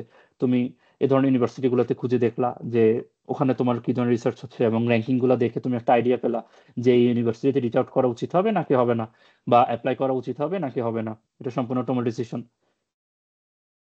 বা তুমি সায়েন্সের আন্ডারে গিয়ে biological science, sell biology, genetics, immunology, যেমনটা তুমি এখানে দেখতে পাচ্ছ, প্রত্যেকটা সাবজেক্টের আলাদা আলাদা করে নাম আছে, এবং প্রত্যেকটা সাবজেক্টের জন্য তুমি আলাদা র্যাঙ্কিং বের করতে পারবে। তাহলে তোমার যে ধরনের রিসার্চ, তুমি যদি ইমিউনোলজি নিয়ে কাজ বের করতে চাও, তুমি আরামসে এখানে নামটা দিলা, র্যাঙ্কিং দিয়ে দিলো, তাহলে ওই ইউনিভার্সিটির ওয়েবসাইটে গিয়ে এবার তুমি দেখলা যে কি ধরনের রিসার্চ হচ্ছে তোমার সাথে, তুমি ম্যাচ করতে পারছো কিনা। তো এভাবে হচ্ছে তুমি ইউনিভার্সিটি গুলো সিলেক্ট করলা, বা একটা আইডিয়া পেলা যে এই ইউনিভার্সিটি গুলোতে আমি অ্যাপ্লাই করব, বা এই ইউনিভার্সিটিতে আমি একবার ইমেল করে দেখলাম। যেমন টাইম বললাম যে আমি হয়তো 115 অ্যাডভাইজর বা প্রফেসরকে আমি ইমেল করেছি, ওখানে হয়তো আমাকে অনেকে রিপ্লাই দিয়েছে, অনেকে কোনো রিপ্লাই দেয়নি। অনেকে জাস্ট ফর্মাল রিপ্লাই বা জেনেরিক রিপ্লাই দিয়েছে যে হ্যাঁ তুমি অ্যাপ্লাই করো। এটা কাইন্ড অফ জাস্ট বলে যে অ্যাপ্লাই করো, কোনো সমস্যা নেই, আমি পরে দেখবো, বাট ওটার কোনো গ্যারান্টি নেই। বা অনেকে আবার হয়তো বলেছে হ্যাঁ তোমার সাথে আমার প্রোফাইল মিলে, বা তুমি মেডিকেল ব্যাকগ্রাউন্ড, আমার একটা স্টুডেন্ট লাগবে নেক্সট সেমিস্টারের জন্য, তুমি অ্যাপ্লিকেশন করো, অ্যাপ্লিকেশন করে তুমি আমার নাম উল্লেখ করিও। তো দ্যাট মিনস তোমার ওই ইউনিভার্সিটিতে রিচ আউট করে তুমি একটা আইডিয়া পেলে যে এটাতে অ্যাপ্লাই করা উচিত হবে নাকি হবে না, আর এরপরে তুমি অ্যাপ্লাই করলা। বাট এটা এটা ছাড়া আর কি কি ফ্যাক্টর আছে যেগুলো আমাদের মেডিকেল ব্যাকগ্রাউন্ড থেকে আমরা যখন অ্যাপ্লিকেশন করব, আমাদের এই ফ্যাক্টরগুলো আমাদেরকে রেডি রাখা উচিত। এক নম্বরে অবশ্যই জিপিএ। আমাদের যেহেতু জিপিএ নেই, এটা খুবই একটা বড় ফ্যাক্টর। তোমার ইএস ইউনিভার্সিটি গুলোতে ওরা জিপিএ কে খুবই প্রায়োরিটি দেয়, বাট এটা not only the sole important things. তোমার আরো অনেক কিছু ফ্যাক্টর দেখে ওরা, যেমন এখানে আমি বললাম ল্যাঙ্গুয়েজ প্রফিসিয়েন্সি টেস্ট, টোফেল বা আইএলটিএস, তোমাদের যার যেটা পছন্দ দিতে পারো। যদিও TOEFL well accepted, IELTS accepted. তো জিপিএর ব্যাপারে তোমার অনেক ধরনের তোমার অর্গানাইজেশন আছে যারা জিপিএ ইভালুয়েট করে। এর মধ্যে ডব্লিউইএস বা ওয়ার্ল্ড এডুকেশন সার্ভিস খুবই পপুলার, এবং এটা মোটামুটি আমার মনে হয় 100% ইউনিভার্সিটি এরা অ্যাকসেপ্ট করে। তাও তুমি যখন কোনো একটা ইউনিভার্সিটিতে অ্যাপ্লাই করবা, তাদের ওয়েবসাইটে ঢুকে অবশ্যই চেক করে দেখবা যে ওরা ডব্লিউইএস অ্যাকসেপ্ট করে কিনা। আর ল্যাঙ্গুয়েজ প্রফিসিয়েন্সি টেস্ট অবশ্যই টোফেলটা রেডি থাকতে হবে তুমি যখন অ্যাপ্লিকেশন করবা। জিআরই এটা একটা তোমার স্ট্যান্ডার্ডাইজ এক্সাম, এটা সবারই দেওয়া লাগে, বাট এটা কোভিড এর আগে কাইন্ড অফ ম্যান্ডেটরি ছিল। আমি যখন মাস্টার্স করেছি বা আমার পিএইচডি ইনস্টিটিউট দুই জায়গাতেই আমার জিআরই দেওয়া লেগেছে, এবং আমি দেশে থাকতে জিআরই দিয়েছি মেডিকেলের এমবিবিএস এর পর। আর বাট কোভিড এর পর আসলে অনেক ইউনিভার্সিটি এটা ওয়েভ করে দিয়েছে। তো তুমি যে ইউনিভার্সিটিতে অ্যাপ্লাই করতে চাও ওখানে ওয়েবসাইটে ঢুকে দেখলা যে জিআরই লাগে নাকি লাগে না, যদি লাগে তাহলে দিলা, আর না লাগলে তো তুমি অ্যাভয়েড করতে পারলা। স্টেটমেন্ট অফ পারপাস হয়তো তোমাদের অনেকেরই এই ব্যাপারগুলো হয়তো অলরেডি আইডিয়া আছে, তাও আমি এক দুই সেন্টেন্সে বলার চেষ্টা করছি। স্টেটমেন্ট অফ পারপাসে কাইন্ড অফ তুমি কেন মেডিকেল ব্যাকগ্রাউন্ড থেকে রিসার্চ ফিল্ডে আসতে যাচ্ছ, ওটা one of the most common question. আমি এমন কোনো জায়গায় যাইনি বা যতগুলো ভাইভা দিয়েছি আমি অ্যাডমিশনের জন্য, যখন মাস্টার্স বা পিএইচডির জন্য ভাইভা দিলাম, বা ইন জেনারেল যে কোনো কনভারসেশনে গেলে আমি হয়তো আমেরিকান কারোর সাথে কথা বলছি বা ভিন্ন ডিফারেন্ট কারোর সাথে কথা বলছি, কমন একটা কোশ্চেন, তুমি রিসার্চ ফিল্ডে কেন আসলো, তুমি তো মেডিকেল ফিল্ডে ছিলে, বা তুমি কি আবার মেডিকেল ফিল্ডে ব্যাক যেতে চাও, তুমি কি এখানে ইউএসএমএল দিবা, এই ধরনের অনেক কোশ্চেন থাকে। তো ওই কোশ্চেনেরই কাইন্ড অফ একটা আনসার তোমার স্টেটমেন্ট অফ পারপাস। তুমি যখন যে কোনো একটা স্কুল বা ইউনিভার্সিটিতে অ্যাপ্লাই করবা, তোমাকে এক্সপ্লেন করতে হবে তুমি কেন ওই ইউনিভার্সিটি সিলেক্ট করলা, বা তুমি কেন রিসার্চ ফিল্ডে আসতে চাচ্ছ। তোমার কি কোনো ফ্যাক্টর আছে বা কোনো হিস্টোরি আছে যেটার জন্য আসতে চাচ্ছ, বা হিস্টোরি না, তোমার এমনি কোনো প্যাশন আছে, তুমি কিভাবে এটার জন্য নিজেকে প্রিপেয়ার করেছো, কাইন্ড অফ ওই জিনিসগুলোই স্টেটমেন্ট অফ পারপাসে উল্লেখ করতে হয়। লেটার অফ রিকমেন্ডেশন খুবই ইম্পর্টেন্ট একটা জিনিস তোমার এটা অ্যাডমিশনের জন্য। মেডিকেল থেকে আমি যখন এসেছি, আমরা আমি মনে হয় সাত্তার স্যার, তারপর আমাদের মেডিসিনের অনুপম বড়ুয়া স্যার ছিলেন তখন, তারপরে পেডিয়াট্রিক্সের শামীম স্যার ছিলেন, কয়েকজন থেকে আমি রিকমেন্ডেশন নিয়েছিলাম। তো রিকমেন্ডেশনটা খুবই ইম্পর্টেন্ট, যে তুমি কি ধরনের রিকমেন্ডেশন নিচ্ছ এবং কি লিখছে রিকমেন্ডেশনে। আর বিশেষ করে আমাদের মেডিকেল, এটা ছোট করছি না, আমাদের মেডিকেলের টিচাররা অনেকে আসলে রিসার্চের ব্যাপারে, যেহেতু ইউএস ইউনিভার্সিটিতে আমরা মেডিকেল থেকে কম আসি রিসার্চ ফিল্ডে বিশেষ করে, তো এখানে ওরা কি ধরনের রিকমেন্ডেশন চায় অনেকেরই আসলে আইডিয়া থাকে না। তো এই কারণে এই রিকমেন্ডেশনটা খুবই ইম্পর্টেন্ট। এখানে যদি খুবই জেনেরিক রিকমেন্ডেশন হয়, তার মানে তখন এখানে ইউনিভার্সিটি ওরা ধরে নেবে, তার মানে হয়তো স্টুডেন্টটা খুব একটা প্রফেশনাল না, বা তার মধ্যে হয়তো খুব একটা লিডারশিপ ক্যাপাবিলিটি নেই, বা ভালো কোয়ালিটি নেই। তো ওরা একটা আইডিয়া করে নেবে। তো এই কারণেই রিকমেন্ডেশনটা খুবই ইম্পর্টেন্ট, যে কি ধরনের ওয়ার্ডিং ইউজ করা হচ্ছে এবং কি ধরনের তোমাকে পয়েন্ট দেওয়া হচ্ছে রিকমেন্ডেশনে। যখন তুমি কোনো রিকমেন্ডারের ইমেল আইডি দিবা, ওই রিকমেন্ডারের ইমেল আইডিতে কিছু কোশ্চেন থাকে, যে এই স্টুডেন্টের লিডারশিপ কোয়ালিটি কেমন, গুড, অ্যাভারেজ, বেস্ট, এই ধরনের। তো এরকম আলাদা অনেক ধরনের কোশ্চেন থাকে। আর একটা ভালো সিভি খুবই ইম্পর্টেন্ট, যে তুমি একটা সিভিতে তোমার তোমার নিজেকে, তোমার রিসার্চ ফিল্ডকে বা তোমার রিসার্চ এক্সপিরিয়েন্স, তোমার মেডিকেল ব্যাকগ্রাউন্ডকে কিভাবে রিপ্রেজেন্ট করছো, কিভাবে তুমি কাইন্ড অফ নিজের ঢোল নিজে পেটানো, যেটা আর কি, যে কিভাবে তুমি নিজেকে ওখানে উত্থাপন করছো যে আমি এই, আমি সেই। তো এটা খুব ইম্পর্টেন্ট। আর কাইন্ড অফ সিভিটা তুমি যে ডিপার্টমেন্টে অ্যাপ্লাই করছো ওই ডিপার্টমেন্টের সাথে নিজে ওই সিভিটাকে ওভাবে মডিফাই করাটা খুব ইম্পর্টেন্ট। যে তুমি যদি বায়োমেডিক্যাল রিসার্চ বা ফার্মাকোলজি রিসার্চ পার্সু করতে চাও, তাহলে তুমি ফার্মাকোলজি নিয়ে ফোকাস করলা তোমার সিভিতে। হয়তো তুমি কমিউনিটি মেডিসিনের প্রজেক্টগুলো অবশ্যই লিখতে পারো, যেহেতু ওইটাই একমাত্র রিসার্চ ব্যাকগ্রাউন্ড থাকে ইনিশিয়ালি আমাদের। আর যদি টুকিটাকি তোমার অন্য কোনো প্রজেক্টে কাজ করো, ওগুলাকে এক দুই সেন্টেন্স বা ব্রিফলি তুমি একটা সামারি লিখলে যে এটা এটা হলো, এই করেছো তুমি। আর commitment from any faculty members, এটা আসলে খুব ইম্পর্টেন্ট।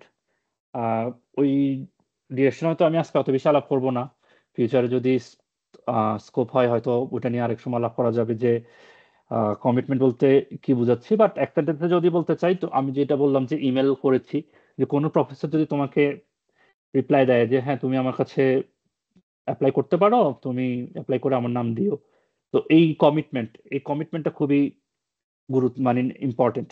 তুমি যখন কোনো একটা প্রফেসর তোমাকে এই ধরনের একটা কমিটমেন্ট দেবে যে সে তোমাকে নিতে পারে, আর ওই ওই প্রফেসরের নাম যদি তুমি তোমার স্টেটমেন্ট অফ পারপাসে লিখো, এটা খুবই ভালো কাজে দেয়। এবং মোস্ট অফ দ্য টাইম এই ধরনের কমিটমেন্ট তোমার কাইন্ড অফ অ্যাডমিশন কনফার্ম করে দেয়, যে তুমি মোটামুটি ধরে নিতে পারো যে তোমার 90% চান্স তুমি অ্যাডমিশন পাবা। যদিও আদার্স অনেক ফ্যাক্টর আছে, ওগুলা হয়তো অন্য কোনো সময় বলা যাবে। তো কমিউনিকেট কিভাবে করবা, অলরেডি এই অ্যান্সারটা আমি হয়তো অনেকবারই দিয়েছি। ইমেল ওয়ান অফ মানে মোস্ট ইম্পর্টেন্ট কমিউনিকেশনের মাধ্যম হচ্ছে ইমেল।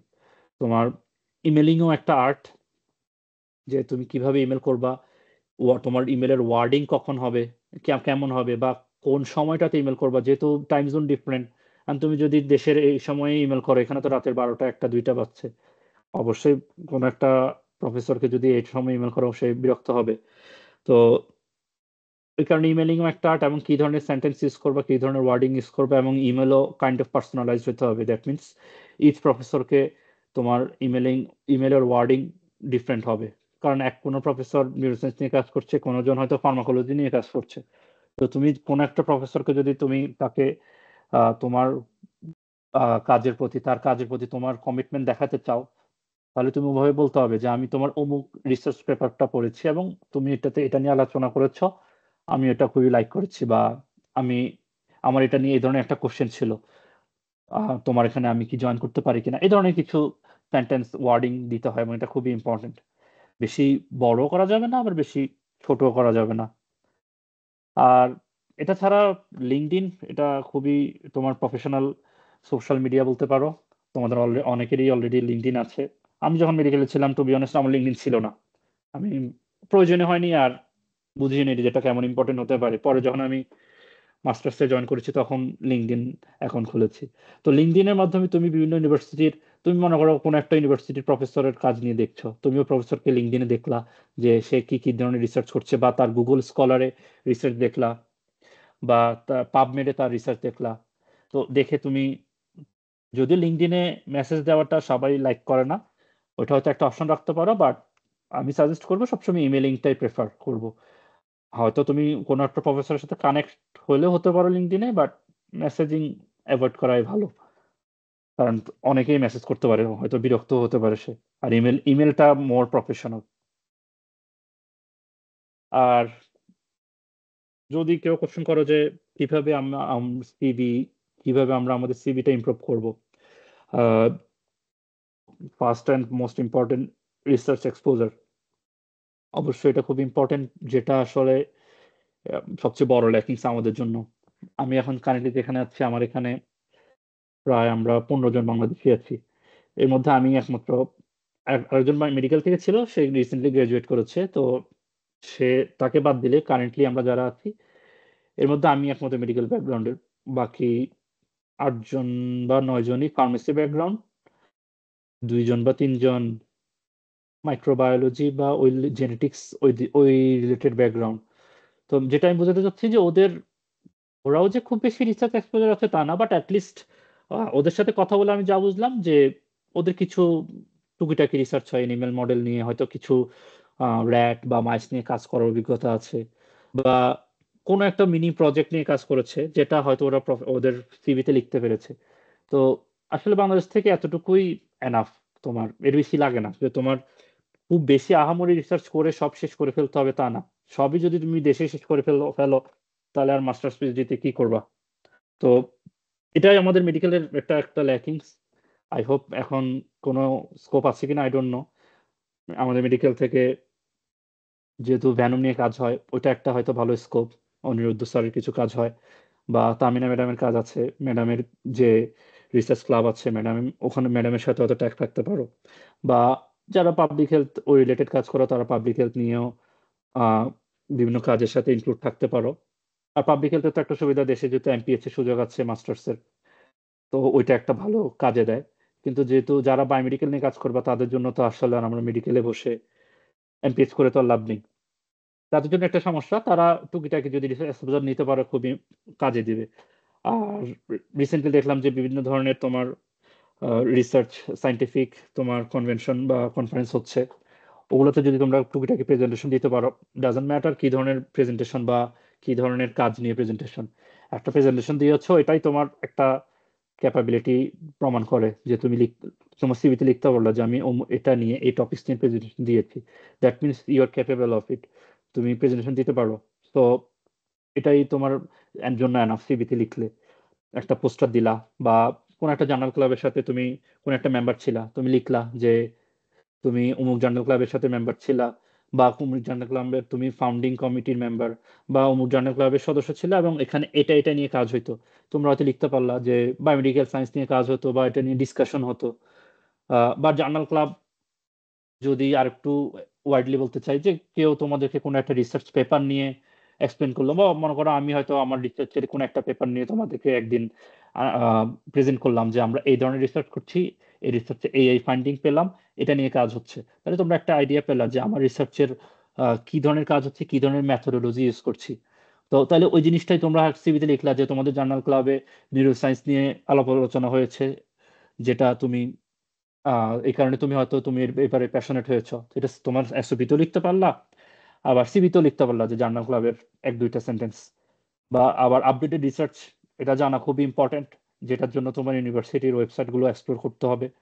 আর কিছু সার্টিফিকেট কোর্স আছে, যদিও আমি এগুলা কখনোই করিনি, বাট এগুলা করলে হয়তো ভালো। কোর্সেরা বা বিভিন্ন ধরনের সার্টিফিকেট কোর্স গুলো ট্রাই করে দেখতে পারো যেগুলো রিসার্চ রিলেটেড। আর পাবলিকেশনস ম্যান্ডেটরি না, বাট থাকলে অবশ্যই তোমার কাজে দিবে। বাট এমন যাতে না হয় যাতে ভুতুরে পাবলিকেশন হয়, ওইটা আবার এখানে অ্যাডভাইজার আসলে বোঝা যায়। যদি ভুতুরে টাইপের কোনো পাবলিকেশন হয়, যে একটা পাবলিকেশনে 30 জন অথর, সো তোমার 30 জন অথর থাকলে তখন আর কাজ হচ্ছে খুবই ছোট একটা কাজ। আমি ছোট করতেছি না, আমি বুঝাতে চাচ্ছি ওই ধরনের ক্ষেত্রে প্রফেসররা আবার অনেক সময় বিরক্ত হতে পারে, যে তুমি হয়তো তোমার নাম সামহাও অ্যাড করেছো, বাট তোমার কন্ট্রিবিউশন নিয়ে হয়তো ওখানে সন্দেহ থাকতে পারে। হয়তো তুমি ফার্স্ট অথর, তুমি সবচেয়ে বেশি কন্ট্রিবিউশন করেছো, কিন্তু এতজন অক্ষর থাকাতে তখন এটা তোমার গোস্ট জার্নাল হয়ে যাবে এবং সন্দেহজনক হয়ে যায়। তো এমন যাতে না হয় আর কি, যেটা তোমার সন্দেহজনক কাজটাকে সন্দেহজনক করে দেয়। ওই ধরনের পাবলিকেশন থাকাচ্ছে এই ক্ষেত্রে বিশেষে না থাকাই ভালো। তাও পাবলিকেশন যদি থাকে, ভালো পাবলিকেশন, আমি বলবো হ্যাঁ অবশ্যই এটা উল্লেখ করো। অ্যাটলিস্ট বুঝানো, তুমি বুঝাইতে পারবা যে তোমার এই রিলেটেড কাজ করেছো তুমি। আর কি কি ফ্যাক্টর তোমাদেরকে হেল্প করতে পারে? এক নম্বরে অবশ্যই কমিউনিকেশন বা কানেকশন। যে তুমি বিভিন্ন রিসার্চ অ্যাডভাইজারকে, তুমি মনে করো এখন 5th ইয়ারের স্টুডেন্ট, তুমি অলরেডি মেডিকেল শেষ করার পথে, ফাইনাল ইয়ারে আছো, তোমার ফার্মাকোলজি নিয়ে কাজ ভালো লাগে বা মাইক্রোবায়োলজি নিয়ে কাজ ভালো লাগে, তুমি ওই রিলেটেড কাজ নিয়ে একটা তুমি এক্সেল ফাইল বানালা, তুমি ইউএসএ তুমি ইউএসএ তেই রিসার্চ পার্সু করতে চাও বা ইউরোপে পার্সু করতে চাও, যে এখানে যেতে চাও ওখানকার ইউনিভার্সিটি গুলো তুমি ওয়েবসাইট গুলো ঘুরে দেখলা যে ওখানে মাইক্রোবায়োলজি বা ফার্মাকোলজি নিয়ে কি কাজ হচ্ছে। ওখানে কোন একটা প্রফেসরের কাজ তোমার খুবই ভালো লাগলো, তুমি তাকে একটা ইমেল দিলা যে তোমার অমুক পেপারটা পড়েছি, ওখান থেকে তুমি একটা ল্যাকিংস বের করলা বা একটা কোশ্চেন বের করলা, যেহেতু আমি এই জিনিসটা বুঝিনি, আহ তোমার কাজটা ভালো লেগেছে, ফিউচারে অপরচুনিটি থাকলে আমি তোমার সাথে কাজ করতে চাই। দ্যাট মিনস তুমি একটা কমিউনিকেশন বিল্ড আপ করলা। হয়তো তুমি তখন অ্যাপ্লিকেশন করবা না, আরো 1.5 বছর বা 2 বছর পরে অ্যাপ্লিকেশন করবা, বাট তুমি ওই কমিউনিকেশনটা পরে গিয়ে কাজে লাগাতে পারবা। তো এটা একটা এক্সাম্পল দিয়েছি, বা আরো অনেকভাবে কমিউনিকেশন বিল্ড আপ করা যায়। লিঙ্কডইনের মাধ্যমে করা যায়। লিঙ্কডইনে তুমি কোনো প্রফেসরের সাথে কানেক্ট থাকলা, ওরা হয়তো কোনো পেপার পাবলিশ করলো, আপডেট দিলো, তুমি ওটাতে গিয়ে পেপারটা পড়লা, ওকে একটা মেসেজ দিলা বা কমেন্ট করলা অ্যাপ্রিসিয়েট করে বা কাজ নিয়ে। এই ধরনের অনেক ধরনের সোর্স আছে। আর ডিপার্টমেন্টাল বা ইউনিভার্সিটি সিনিয়র এটা বলেছি কারণ এখানে এসে আমি যেটা দেখতে পেলাম, আহ, যারা ইউনিভার্সিটি গুলোর থেকে পাশ করে এসেছে তাদের প্রচুর কানেকশন। মনে করো আমি যদি একটা উদাহরণ দিই, ইঞ্জিনিয়ারিং, মনে করো বুয়েট বা কুয়েট রুয়েট চুয়েট, আমার অবার্নেই বুয়েটের মিনিমাম 50 থেকে 100 স্টুডেন্ট আছে। একই ডিপার্টমেন্টে দেখা গেল 5-6 জন ফ্রেন্ড, সব সেম ডিপার্টমেন্ট থেকে পাশ করে এসেছে বাংলাদেশ থেকে, এখানেও সেম ডিপার্টমেন্টে আবার পড়াশোনা করছে। বা ফার্মেসি ডিপার্টমেন্টের দেখা গেল ওদের আগের 4-5 বছরের সবাইকে চিনে এবং ম্যাক্সিমামই হয়তো একটা বড় অংশ ইউএসএ তে আছে। বা আমি আরেকটা উদাহরণ দিই, আমাদেরই এক বড় ভাই, উনি অনেক সিনিয়র, প্রায় 10-12 বছর সিনিয়র, ডিউর মাইক্রোবায়োলজি থেকে পড়ে এসেছে। ওনারা ওনাদের ব্যাচের মনে হয় 30 জন বা প্লাস মাইনাস সামথিং ওনারা ছিল, ওই 30 জনই ইউএসএ তে। তো যেটা বোঝাতে চাচ্ছি যে ডিপার্টমেন্টের এই ধরনের কানেকশন গুলো খুবই ইম্পর্টেন্ট। কিন্তু মেডিকেল থেকে আসলে এটা আমাদের একটা ল্যাকিংস, যে আমি যখন এসেছি আমি খুব একটা কানেকশন পাইনি, বা এখানে আসার পরে আমার লাস্ট 6-7 বছরের এক্সপিরিয়েন্স আমি সব মিলিয়ে হয়তো আমার সিএমসির 3-4 জন পেয়েছি। আর পুরোপুরি যদি আমি মেডিকেল, ওভারঅল বাংলাদেশ মেডিকেল থেকে দেখি, বাংলাদেশের সব মেডিকেল থেকে হয়তো 10 বা 15 জন পেয়েছি যাদের সাথে আমার কানেকশন হয়েছে, যারা মেডিকেল থেকে পড়ে এসে এখানে রিসার্চ ফিল্ডে আছে। তো এইটাতে আমাদের একটা ল্যাকিংস। হোপফুলি আমি তো চেষ্টা করছি হয়তো তোমাদেরকে একটু বলার, তোমরা যখন আসবে ইনশাল্লাহ এভাবে হয়তো আমাদের কানেকশন আরো বাড়বে ফিউচারে। আর সোশ্যাল মিডিয়া কমিউনিকেশন যেটা অলরেডি বললাম, লিঙ্কডইন বা ফেসবুকে আমাদের তোমার বাংলাদেশি বিভিন্ন গ্রুপ আছে, research group, next of USA, higher study abroad, এগুলোর মাধ্যমে তোমরা একটা আইডিয়া পেতে পারো যে অনেকে ওখানে পোস্ট দেয় যে অমুক প্রফেসরের স্টুডেন্ট লাগবে, বা তোমার ইভেন অ্যাপ্লিকেশনের প্রসেস এগুলোর ব্যাপারে অনেক কিছুর গাইডলাইন তোমরা ওখান থেকে পাবা। আর আর্টিকেল পড়ার অভ্যাস যেটা জার্নাল ক্লাবের মাধ্যমে করতে পারো, নিজেরা যা রিসার্চ পেপার পড়তে পারো অন ইউর ওন, বা কাউকে ইনভাইট করতে পারো একটা রিসার্চ পেপার এক্সপ্লেন করার জন্য তার নিজের ফিল্ড থেকে। এভাবে তোমরা তাহলে রিসার্চের ব্যাপারে মোর আইডিয়া হবে, এটা তোমার কাজেও দিবে। কারণ অনেক সময় তুমি যখন অ্যাপ্লিকেশন করবা, দেখা যাবে প্রফেসররা তোমাকে বলবে যে ঠিক আছে তুমি তো আমার কাজ লাইক করেছো, বলেছো যে ওই পেপারটা তুমি লাইক করেছো, চলো আমরা 2 সপ্তাহ পরে মিট করবো, তুমি আমার ওই পেপার নিয়ে তুমি একটা প্রেজেন্টেশন বানাও বা আমাকে প্রেজেন্ট করো, তুমি ওখান থেকে কি শিখেছো। তো তুমি যখন প্রেজেন্ট করতে যাবা, তোমার যদি আগের এক্সপিরিয়েন্স না থাকে, আইস ব্রেকিংটা না হয়, তাহলে দেখবা তোমার মধ্যে জড়তা থেকে যাবে এবং তখন কঠিন হয়ে যায় প্রেজেন্টেশন দেওয়াটা। একটা ভালো প্রেজেন্টেশন দেওয়াটাও একটা আর্ট। আর এনআইএইচ ওয়েবসাইট বলেছি কারণ এনআইএইচ ওয়েবসাইটে তুমি যদি একটু ওখানে এক্সপ্লোর করে দেখবা, অনেক সময় ইউএসএ যে রিসার্চ ফান্ডিং গুলো আসে বিভিন্ন তোমার অর্গানাইজেশন থেকে আসে, মনে করো এনআইএইচ বা এনএসএফ বা মনে করো এফডিএ, এই ধরনের ফান্ডিং আসে। তো এদের ওয়েবসাইট গুলোতে অনেক সময় মনে করো 2025 চলছে, এবছর কোনো একটা প্রফেসরকে নেক্সট 5 ইয়ার্স এর জন্য ওরা একটা সার্টেন অ্যামাউন্ট টাকা দিল, বলে যে তুমি নেক্সট 5 ইয়ার্সে এই টপিক্স নিয়ে রিসার্চ করবা। তো যে প্রফেসররা যে রিসার্চটা করবে, আইডিয়াটা কিন্তু এনআইএস বা এনএসএ বা এফডিএ দেয় না, আইডিয়া ওই প্রফেসরই নিয়ে আসে, এবং সে আইডিয়া নিয়ে হাইপোথিসিস নিয়ে ওই প্ল্যানটা ওই ওই ওয়েবসাইট বা ওই অর্গানাইজেশনের কাছে প্রেজেন্ট করে। তখন ওই অর্গানাইজেশন ডিটারমাইন করে তাকে কি আমি নেক্সট 5 ইয়ার্সের জন্য টাকা দিব কিনা। তো তুমি যখন ওই ইউনিভার্স ওই ওয়েবসাইটগুলোতে যাবা, তখন তুমি দেখতে পাবা যে কারেন্টলি কোন ইউনিভার্সিটির, তুমি মনে করো নিউরোসায়েন্স নিয়ে কাজ করতে যাচ্ছ, তুমি নিউরোসায়েন্স নিয়ে যখন সার্চ করবা ওদের ওয়েবসাইটে, তোমাকে সব নিউরোসায়েন্সের রিসার্চ এবং কারেন্টলি কোথায় কোথায় ফান্ডেড প্রোগ্রাম আছে যেখানে ওরা রিসার্চ করছে এবং নেক্সট 5 ইয়ার্সের জন্য ওখানে ফান্ড সিকিউর, ওইরকম ইউনিভার্সিটির ওই কাজের প্রফেসর যিনি অ্যাডভাইজার, ওকে যদি ইমেল করো তাহলে অনেক সময় কাজে দেয়। কারণ অ্যাডমিশনটা অনেক সময়, যেহেতু তোমার এখানে তোমার স্কলারশিপ দিবে, তোমার টিউশন ফি ওরা পে করবে, তোমাকে স্টাইপেন্ড দিবে, এগুলোর জন্য তো ওদের নিজেদের ওটা তো পকেট থেকে দেয় না, কোনো একটা অর্গানাইজেশন থেকে ওরা ফান্ডিং ম্যানেজ করে। তো যাদের কাছে নেক্সট 5 ইয়ার্স এর ফান্ডিং আছে, ওইরকম কারো কাছে যদি তুমি সরাসরি রিচ করতে পারো আর সে যদি তোমাকে ইয়েস বলে, তখন তোমার দুইটা ফ্যাক্টর কাজ করছে। একটা হচ্ছে তোমার প্রবাবিলিটি হাই যে তার স্টুডেন্ট লাগতে পারে যদি সে এখনো না নিয়ে থাকে, আর আরেকটা হচ্ছে তার কাছে যদি যাও নেক্সট 4-5 ইয়ার্স যতদিনের জন্য যাচ্ছ তুমি সিকিউর, তোমার ফান্ডিং নিয়ে কোনো সমস্যা হবে না। তো তাহলে তুমি একটা আইডিয়া পেলা ওখান থেকে যে তাকে ইমেল করলে তোমার কতটুকু লাভ হবে। তো এটা এই ধরনের এনআইএইচ বা এফডিএ বা এনএসএফ ওদের ওয়েবসাইটে খুঁজে দেখতে পারো যে কারা তোমার রিলেটেড ফিল্ডে রিসার্চে করছে এবং কোনটা কারেন্টলি ফান্ডেড প্রজেক্ট। তো মোটামুটি এই জিনিসগুলো তুমি যদি ফলো করো একটা অ্যাপ্লিকেশন আইডিয়া পেলা। আর কখন অ্যাপ্লাই করবা মেবি অলরেডি তোমরা অনেকেই জানো এটা সম্বন্ধে, তাও আমি একটা আইডিয়া দিতে ছিলাম। ইউএসএ তে নর্মালি 2টা সেশনে অ্যাপ্লিকেশন বা অ্যাডমিশন দেয় ওরা, একটা হচ্ছে ফল সেশন আর একটা হচ্ছে স্প্রিং সেশন। স্প্রিং সেশনের ক্লাস শুরু হয় জানুয়ারিতে, আর ফল সেশনের ক্লাস শুরু হয় অগাস্টে, যেটা হচ্ছে মনে করো সামনের মাসে। আর ইন বিটুইন হচ্ছে মে জুন জুলাই হচ্ছে, বা জুন জুলাই হচ্ছে সামার, ওই সময় কোনো স্টুডেন্ট নেয় না ওরা। তো most of the time maximum 90% university বা 100% ইউনিভার্সিটিরই ফলে স্টুডেন্ট নেয় ওরা। আর স্প্রিং এ আসলে 50% বা এক্সাক্ট পার্সেন্টেজ বলতে পারবো না, বাট কিছু ইউনিভার্সিটি নেয় কিছু ইউনিভার্সিটি নেয় না। তো তোমার, তুমি যদি কোথাও অ্যাপ্লিকেশন করতে চাও, তোমার প্রবাবিলিটি যদি বাড়াতে চাও, অবশ্যই ফল সেশন ধরা টার্গেট রাখাটা বেটার।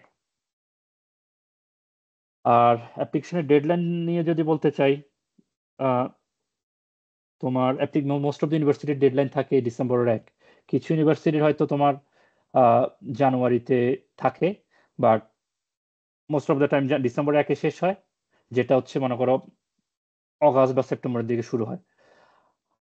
আর যেমনটা মনে করো তুমি যদি নেক্সট ফল 26 তুমি কোনো ইউনিভার্সিটিতে আসতে চাচ্ছ, ওখানে অ্যাডমিশন নিতে চাচ্ছ, তাহলে তোমাকে এই অগাস্ট বা সেপ্টেম্বর থেকে অ্যাপ্লিকেশন করা শুরু করতে হবে। কারণ মোস্ট অফ দ্য টাইম এই ডিসেম্বরের মধ্যে ওদের অ্যাপ্লিকেশন ক্লোজ হয়ে যাবে, এরপরে তুমি অ্যাপ্লিকেশন করতে পারবো না। কাইন্ড অফ তুমি 6-7 মাস আগে অ্যাপ্লিকেশন ডান করতে হয়। আর তার মানে তুমি যদি ফল 26 অ্যাপ্লাই করতে চাও, তোমার এই সামার মানে এখনের মধ্যে অলরেডি তোমার GRE score, CV, TOEFL, SOP এগুলো সব রেডি থাকাটা ইম্পর্টেন্ট। বা যদি রেডি না থাকে তোমার জন্য এটা একটু কষ্ট হয়ে যাবে আর কি। আর recommendation, either recommendation letter ready থাকতে হবে বা রিকমেন্ডার, তুমি খাত থেকে রিকমেন্ডেশন নিবা, ওইসব টিচারদের সাথে গিয়ে কথা বলে নিজেকে পরিচিত করে রাখলা, যাতে ফিউচারে যখন রিকমেন্ডেশন নিবা ওনাদের ইমেল আইডি লাগতে পারে, ওনাদের মোবাইল নাম্বার লাগতে পারে। এই জিনিসগুলো ইম্পর্টেন্ট। R that's it. এগুলো সব যদি কমপ্লিট করতে পারো ইনশাল্লাহ, then welcome to the research field আর and or welcome to the USA. কারণ অনেকে ইউরোপ প্রেফার করে, অনেকে ইউকে প্রেফার করে, যার যেটা প্রেফারেন্স সে সেদিকে যেতে চাও, কিন্তু ultimately welcome to the research field. আর এটা ছাড়া হয়তো বা ফিউচারে হয়তো অন্য কোনো সময় যদি সময় হয়, আমি হয়তো তোমাদের আরো একটু ডিটেলস হয়তো আলাপ করতে পারি যে এসওপিতে কি ধরনের ম্যাটারগুলো হয়তো লিখলে তোমার জন্য সুবিধা হতে পারে, বা একটা ইমেল কিভাবে সাজাতে পারো, বা একটা ইউনিভার্সিটির ওয়েবসাইট কিভাবে এক্সপ্লোর করলে তোমার জন্য ভালো হয়, বা একটা ইমেলের ভাষাটা কিভাবে হলে সুন্দর হয় মোর প্রফেশনাল ওয়েতে। ওগুলো হয়তো আমি ফিউচার আলাপ করবো, বাট আজকের দিনের জন্য চেষ্টা করেছি যতটুকু পারছি কভার করার। আই হোপ কিছুটা হলেও তোমাদের জন্য হেল্পফুল হয়েছে, and I thank you all question.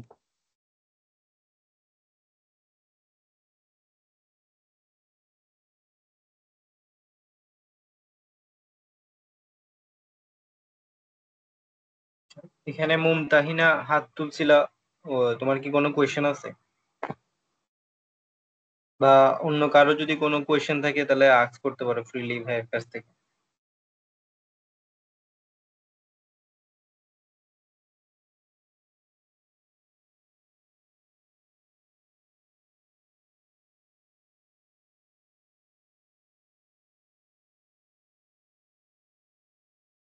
কারো কোনো কোয়েশ্চেন থাকলে ভাইয়ের থেকে আস্ক করতে পারো।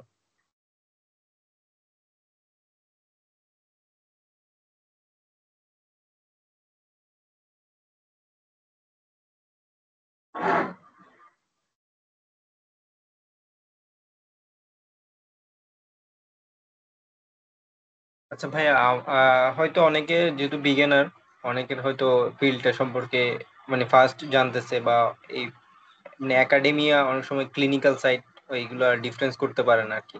তো ওই ক্ষেত্রে ওরা কিভাবে, যারা ধরুন ফার্স্ট ইয়ার বা সেকেন্ড ইয়ার, অনেকে তো বুঝতে পারে না, মানে আমি যেটা করতেছি একাডেমিক সাইডে চলে যাচ্ছে রিসার্চ গুলা, আর হচ্ছে কিছু হচ্ছে মানে অনেকে যে ক্লিনিক্যালি থাকে সাথে রিসার্চ করার ট্রাই করে, তো ওই ক্ষেত্রে কিভাবে ওরা অ্যাপ্রোচ করতে পারে? তো একাডেমি আর ক্লিনিক্যাল দুইটা তো আসলে আহ, আমাদের ব্যাকগ্রাউন্ড থেকে হয়তো দুইটা সেম, বাট যখন তুমি ইএসএ প্রেক্ষাপট চিন্তা করবা দুইটার মধ্যে কিছুটা ডিফারেন্স আছে। মনে করো কেউ ডায়াবেটিস নিয়ে রিসার্চ করছে, আহ, যে ডায়াবেটিস বা এন্ডোক্রাইন নিয়ে, বা মনে করো আমি নিউরোসায়েন্স নিয়ে কাজ করছি, রিসার্চ করছি মেমোরি নিয়ে, হিপোক্যাম্পাস নিয়ে, শুনতে মনে হচ্ছে এগুলো হয়তো মেডিকেল টার্ম। হ্যাঁ অবশ্যই এগুলো মেডিকেল টার্ম, এগুলো অবশ্যই হিউম্যান ডিজিজ নিয়ে কাজ করছে, বাট এই ডিজিজে বা এই ফিল্ডে রিসার্চ করার জন্য হয়তো আমার ক্লিনিক্যাল নলেজ লাগবে, বাট ক্লিনিক্যাল কোনো সার্টিফিকেট এখানে লাগবে না, ইউএসএ তে লাগবে না। কিন্তু তুমি যদি পিওরলি ক্লিনিশিয়ান হতে চাও ইউএসএ তে, ওই ক্ষেত্রে তাহলে তোমার ইউএসএ মিলি লাগবে। ইউএসএ মিলে ছাড়া তুমি ক্লিনিশিয়ান হতে পারবে না, তুমি এখানে প্র্যাকটিস করতে পারবে না, বা পেশেন্ট বা সরাসরি পেশেন্ট নিয়ে কাজ করতে পারবে না। তো এই কারণে একাডেমিয়া এবং মেডিকেল সাইড সম্পূর্ণ ডিফারেন্ট। হ্যাঁ আমার পরিচিত অনেকেই আছে যারা পিএইচডি করছে বা মাস্টার্স করছে, অ্যাট দ্য সেম টাইম পাশাপাশি ইউএসএমএলই আস্তে আস্তে ইউএসএমএলই দেওয়া শুরু করে দিয়েছে। তো বাই দ্য টাইম তাদের মাস্টার্স বা পিএইচডি শেষ হয়, দেখা যায় ইউএসএমএলই দুইটা স্টেপ দিয়ে দেওয়া হয়।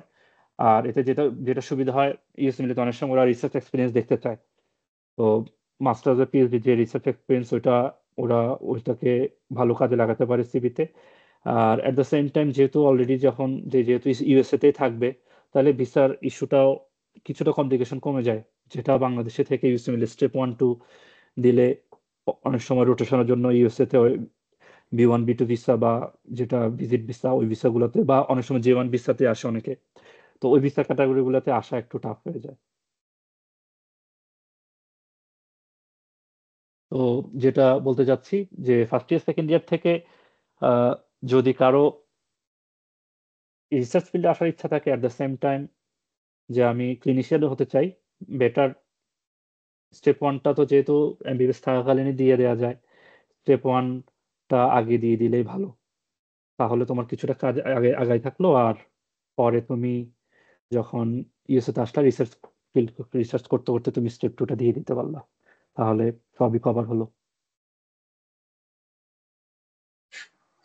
আচ্ছা, একজন জিজ্ঞেস করছে scholarship opportunity for applying masters and PhD কেমন?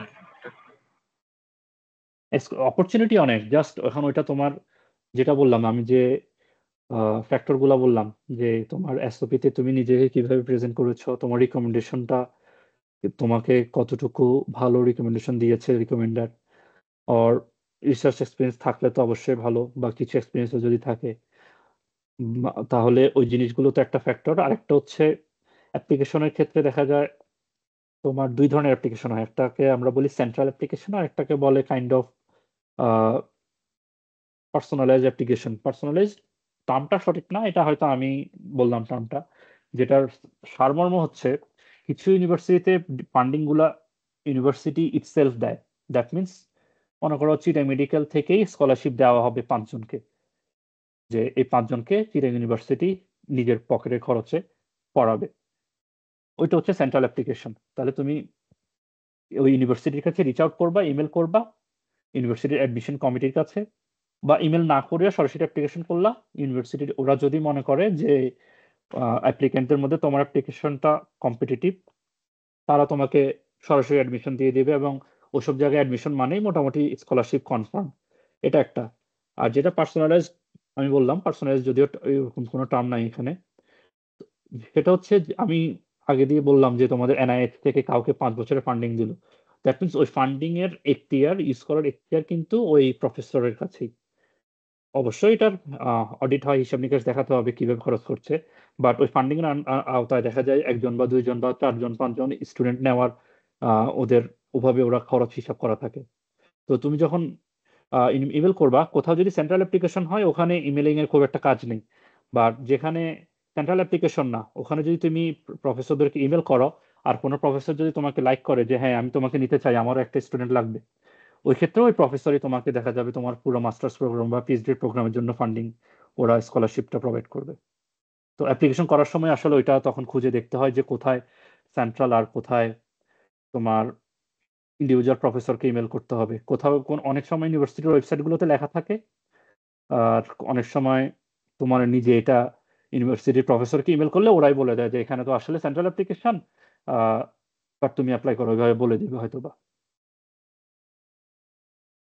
আচ্ছা, আরেকজন জিজ্ঞেস করলো, if there is any specific skill that would give us an edge or help us to get included in research projects, something we could start learning now as undergraduate MBBS students. Chat box. বুঝছি, হ্যাঁ আমি পড়ছি এটা। তো research experience যেটা করতে পারো হয়তোবা, তুমি যে ধরনের কাজে থাকতে চাও, মনে করো তুমি ক্যান্সার নিয়ে কাজ করো, হয়তো ক্যান্সারের যে যে ধরনের আউটকাম গুলো আছে, বা আমাদের রেডিওলজিতে যে ধরনের ড্রাগ গুলো নিয়ে কাজ করছে, ওই ধরনের যদি তুমি পেশেন্ট স্টাডি বা পেশেন্ট আউটকাম নিয়ে যদি কিছু কাজ করতে পারো, যেহেতু আমাদের যদি এগুলো অনেকটা কাইন্ড অফ বিহেভিয়ারাল বা পাবলিক হেলথ রিলেটেড কাজ হয়ে যাচ্ছে, বাট অ্যাটলিস্ট তুমি নিজেকে প্রুভ করতে পারবা যে তুমি ওই ধরনের কাজের সাথে ইনক্লুডেড ছিলা। এটা একটা।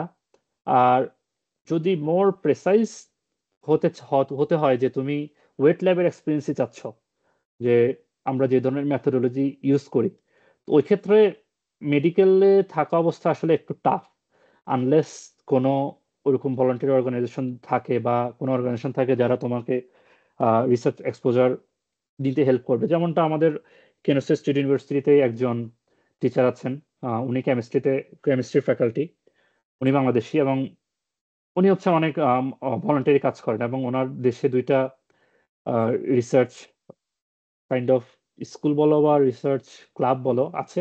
একটা ঢাকায়, একটা চিটাগাংয়ে। তো ওনারা বিভিন্ন ধরনের রিসার্চ কাজ শিখায়। তো এই ধরনের যদি কোনো ক্লাবের সাথে ইনক্লুড হতে পারো, ওখানে মানে ইনক্লুড হওয়ার জন্য জাস্ট মোটামুটি ব্যাকগ্রাউন্ড থাকলেই হয়। কথা বলে ওনারাই পরে তোমার যদি মনে করে যে ওনাদের ব্যাকগ্রাউন্ডের সাথে যাচ্ছে, তাহলে ওনারা তোমাকে ইনক্লুড করবে। ওখান থেকে যদি কিছু রিসার্চ এক্সপোজার নিতে পারো, তাহলে ওইটাও কাজে দিতে পারে। আর যেটা আগে দিয়ে বললাম, পাবলিক হেলথের ওদের হয়তো একটা সুবিধা মাস্টার্স করতে পারে। যদিও to be honest, PhD USA তে সরাসরি পিএইচডি তেও আসা যায়। তোমার যে সবসময় মাস্টার্স থাকতেই হবে এমন না। তো যদি একেবারেই রিসার্চ কোনো এক্সপোজার না থাকে, তাহলে হয়তো বা তোমার ওই যে ধরনের সায়েন্টিফিক কনফারেন্স গুলো হয় মেডিকেলের, ইন্টার মেডিকেল, অ্যাটলিস্ট ওখানেও যদি কিছু দিতে পারো, যে একটা পোস্টার বা ওরাল ওই রিলেটেড নিজেকে একটু বা রিসার্চ রিলেটেড বিভিন্ন ক্লাবের সাথে থাকলা, হয়তো ওইটা কিছুটা কাজে দিবে। আদারওয়াইজ আসলে টু বি অনেস্ট, আমাদের জন্য আসলে রিসার্চের স্কোপটা কম মেডিকেলের থেকে। আমি জানি না আমাদেরকে প্যাথোলজিতে যে ইমিউনোহিস্টোকেমিস্ট্রি করে বা ইমিউনোসাইটোকেমিস্ট্রি করে ওই ধরনের এক্সপোজার নিতে দিবে কিনা। কারণ এটা খুবই কমন একটা টেকনিক এবং খুবই ইম্পর্টেন্ট একটা টেকনিক। বা ল্যাবরেটরি মেডিসিন বা clinical, I mean blood transmission department, যেখানে ওরা বিভিন্ন ধরনের পিপিআর বা তোমার মনে করো ব্লাড নিয়ে বিভিন্ন ব্লাড ওয়ার্ক করে, ওখানে যদি কিছু কাজ এক্সপোজার নিতে পারো, হয়তোবা কাজে দিতে পারে। আই ডোন্ট নো ওখানে কতটুকু স্টুডেন্টদেরকে অ্যালাউ করবে ওই ধরনের এক্সপোজারের জন্য। এমনিতে এখন কিছু কিছু অর্গানাইজেশন হচ্ছে যারা হচ্ছে পিসিআর গুলার ট্রেনিং দেয়। আবার চিরং একটা হইছে মানে অ্যাডভান্স ড্রাগস রিসার্চ ডেভেলপমেন্ট, ওটা হচ্ছে র্যাড নিয়ে অনেক সময় ট্রেনিং দেয়, হ্যাঁ, রিসেন্টলি হচ্ছে আর ওইটাই কি। বুঝে যাচ্ছি। অনেক অর্গানাইজেশন আমি আমি থাকতে ছিল না, বাট যেটা এখন তুমি বললা এখন শুনলাম। তো এরকম অনেক অর্গানাইজেশন আস্তে আস্তে হচ্ছে, আমিও শুনেছিলাম, বাট কোনটা স্পেসিফিক নাম জানতাম না। তো ওই এক্সপিরিয়েন্স যদি নিতে পারো, তাহলে অ্যাটলিস্ট তুমি তোমার সিভিতে লিখতে পারবা যে এটা এভাবে হচ্ছে। আর কিছু এক্সপোজার হয়তো তুমি ইউটিউব ভিডিও, এখন তো ইউটিউব ভিডিও একটা বড় প্ল্যাটফর্ম, কিছু বেসিক এক্সপিরিয়েন্স হয়তো তুমি ইউটিউব ভিডিও দেখে অ্যাটলিস্ট আইডিয়া পেলা যে এটা এভাবে করে। হয়তো কাজটা করো নাই, অ্যাটলিস্ট সিভিতে লিখতে পারবা যে এটা সম্বন্ধে তুমি জানো বা এটা করেছো। তো এরপর আরেকজন লিখছিল, as a beginner after MBBS, what was your personal experience of research except RFST. আর হচ্ছে মানে what was your maiden research story from where you everything start. এটা ইন্টারেস্টিং কোয়েশ্চেন। আরএফএসটি ছাড়া কাইন্ড অফ বলতে গেলে আমি যে ধরনের ওয়েট ল্যাবে কাজ করছি, ওয়েট ল্যাবের কোনো এক্সপিরিয়েন্স ছিল না আসলে। যদিও ইন্টার্নশিপের সময় আমি ২টা রিসার্চ প্রজেক্টে ইনক্লুড ছিলাম, কিন্তু ওইটাও আসলে পাবলিক হেলথ রিলেটেডই ছিল। একটা ছিল হচ্ছে আমাদের আহ, সুজত পাল স্যার, তারপরে সাত্তার স্যার, তারপরে রিদন স্যার, তো মারা গেছেন। তো ওনাদের একটা কাজের সাথে আমি ইনক্লুডেড ছিলাম। ওনারা একটা পপুলেশন হেলথ স্টাডি করেছিলেন রাঙামাটিতে। তো কাইন্ড অফ ওইটা পাবলিক হেলথ রিলেটেড। যেহেতু আমি পাবলিক হেলথে ফিল্ডে আসিনি, তো আমার ফিল্ডে আসলে কোনো এক্সপিরিয়েন্স ছিল না, টু বি অনেস্ট। তো এখানে আমি যেটা টেকনিক অ্যাপ্লাই করেছি, যেহেতু মেডিকেল ব্যাকগ্রাউন্ডে ছিলাম, আহ, একটা সুবিধা ছিল আমাদের জন্য। আমরা যে ফিল্ডে আমরা অ্যাপ্লিকেশন করি না কেন, কিছু স্টোরি তো বলতে পারবো। যে সব ধরনের পেশেন্টই তো কম বেশি আমরা ইন্টার্নশিপের সময় দেখেছি। এবার এটা ক্যান্সার বলো বা ডায়রিয়া বলো বা পেডিয়াট্রিক্স বলো, নিউরোসায়েন্স বলো, হোয়াট এভার ইট ইজ। তো ওভাবেই আমি জাস্ট আমার এসওপিটা সাজিয়েছি বা সিবিটাকে ওভাবেই ফর্ম করার ট্রাই করেছি। আদারওয়াইজ রিসার্চের কোনো এক্সপিরিয়েন্স দেখাতে পারিনি। আর প্রচুর ইমেল করতে হয়েছে, এটা ছাড়া আসলে আমার আর কোনো স্কোপ ছিল না। আর কিছু কমিউনিকেশন ছিল, ছিল যে ইমেল করে কমিউনিকেশনটা বিল্ড আপ করেছি। তো এখন মনে করো হয়তো আমি হয়তো আহ, তোমাদের পেজে বা হয়তো মাঝে মাঝে হয়তো বলতে পারবো যে অমুক ইউনিভার্সিটিতে, বা এখন আমি যে 2টা ইউনিভার্সিটির সাথে অ্যাফিলিয়েটেড আছি, অবার্নে, আমি হয়তো অবার্নের কথা বলতে পারবো যে এখানে কারা কারা স্টুডেন্ট নিবে নেক্সট ইয়ার, নেক্সট ফল, একটা আইডিয়া দিতে পারবো যদি কেউ নিয়ে থাকে।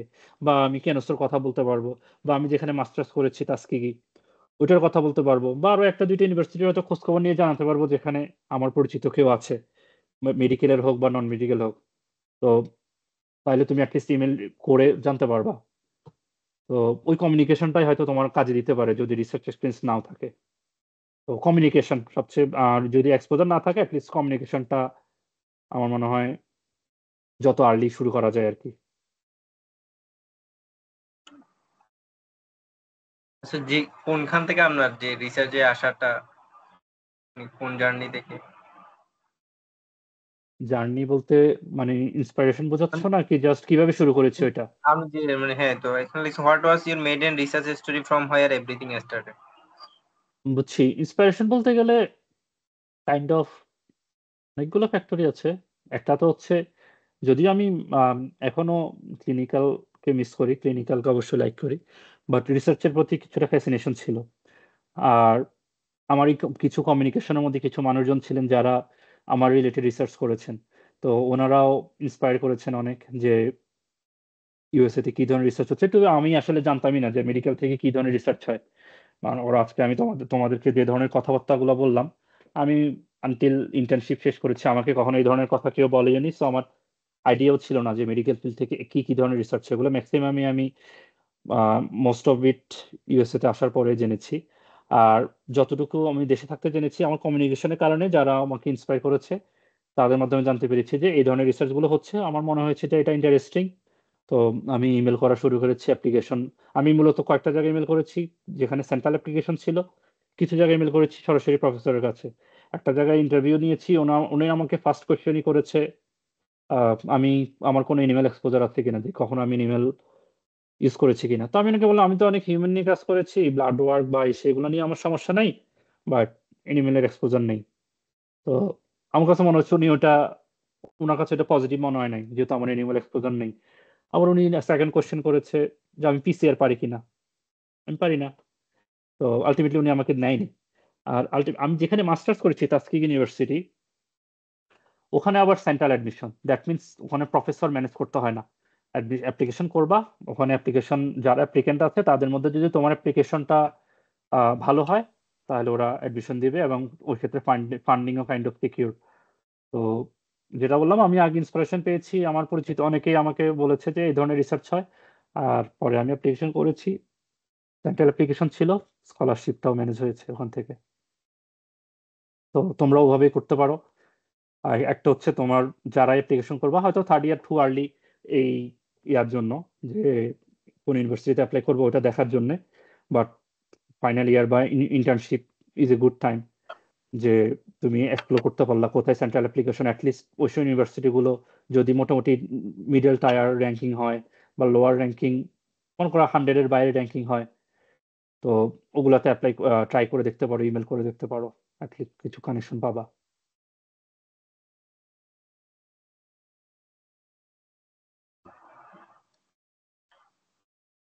ধন্যবাদ ভাইয়া। আহ, আশা করি যারা আজকের সেশনটাতে ছিল এবং হয়তো যারা রেকর্ডটা দেখবে তারা, আচ্ছা আরেক, আচ্ছা থ্যাংক ইউ, তারা মোটামুটি এটা সম্পর্কে আইডিয়া হবে এবং নিজেরা যখন এক্সপ্লোর করবে তারা আরো অনেকগুলো কোয়েশ্চেন আসবে হয়তো বা আপনাকে, আপনি আরো কিছু, আপনাকে আরো নেক্সট সেশন গুলোতে পাবো হয়তো, তখন আরো অনেকগুলো জিনিস ক্লিয়ার হবে। তো হুম, অবশ্যই আসলেই আমাদের, ইনশাল্লাহ। হুম, বলো, সরি, গো হেড। হ্যাঁ, আসলে যারা আমরা এমবিবিএস এ আসি আমাদের হয়তো গোলটা থাকে অন্যরকম, বাট আফটার একটা সার্টেন টাইমের পরে আমাদের হয়তো ডিফারেন্ট যখন ফিল্ড গুলা এক্সপ্লোর করতে থাকি তখন হয়তো আমাদের আবার ইন্টারেস্ট গুলা ডিফারেন্ট জায়গায় চলে যায়। তো আসলে আমি যেটা মনে করি আমাদের ক্লিনিক্যাল মানে বাংলাদেশের ধারণাই হচ্ছে কি এমবিবিএস করবা, ক্লিনিক্যাল সাইডে থাকবা। তো রিসার্চটা সম্পর্কে অনেকের হয়তো বা একাডেমিয়া সম্পর্কে অনেকের আইডিয়াটা অনেক থাকে না। তো আসলে আজকের পরেই হয়তো অনেকে নিজেকে এক্সপ্লোর করবে যাদের ইন্টারেস্ট থাকবে। তো হয়তো এখান থেকে আজকের সেশনের পরে অনেকের ইন্টারেস্ট গ্রো হবে মানে একাডেমিয়ার প্রতি, তখন হয়তো আস্তে আস্তে এটা অনেকে হেল্প করবে। তো ধন্যবাদ ভাইয়া। আপনার এই যে আপনাকে, আপনার ওখানে এখন রাত, আমাদের এখানে সকাল, তো আপনি আমাদেরকে ব্যস্ততার মাঝে সময় দিয়েছেন। হয়তো সামনে আরো অনেকগুলো সেশনে পাবো। ধন্যবাদ ভাইয়া। হ্যাঁ, হ্যাঁ, ইনশাল্লাহ। তোমাদেরকেও ধন্যবাদ। তুমি রিচ আউট করেছো।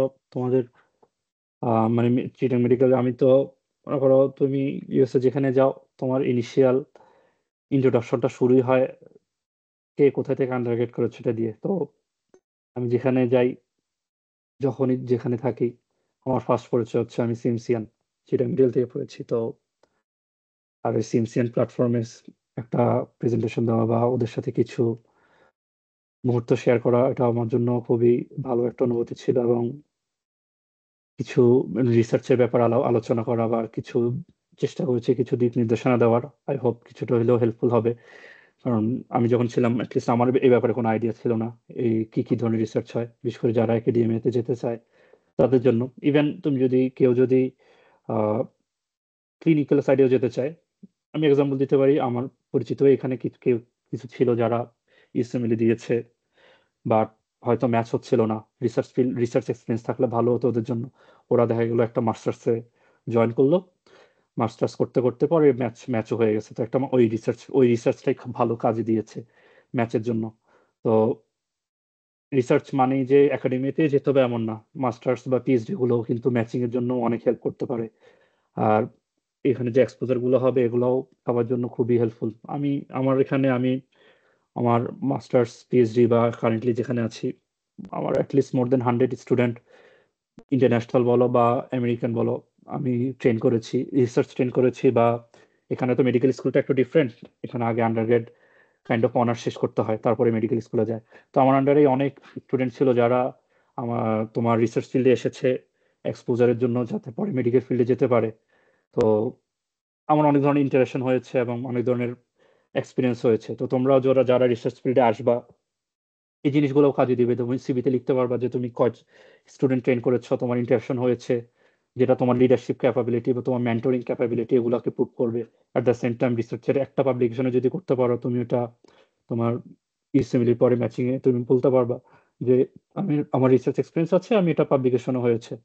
তো যেটা বোঝাতে চাচ্ছি যে রিসার্চ ফিল্ডে আসা মানে শুধু যে তোমার একাডেমি এই ক্লিনিক্যাল সাইড পুরোই বাদ দিতে হবে তা না। আর যারা ক্লিনিক্যাল বাদ দিতে চাও, রিসার্চ ফিল্ডের এই ক্যারিয়ার পার্সু করতে চাও, মোর দেন ওয়েলকাম। ও দুই দুই গ্রুপের মানুষই আসতে পারো চাইলে। তাহলে ভাই আজকের মতো এখানেই আমরা ক্লোজ করতেছি। তো সামনে কোনো একদিন দেখা হবে। সবাইকে যারা আজকে আমার সাথে যুক্ত ছিল সবাইকে ধন্যবাদ, এবং ভাইয়াকে তো আমাদের পক্ষ থেকে সবার পক্ষ থেকে অসংখ্য ধন্যবাদ। তোমাদেরকে ধন্যবাদ। দোয়া রইল তোমাদের সবার জন্য এবং হোপফুলি ফিউচারে আবার কখনো দেখা হবে ইনশাল্লাহ।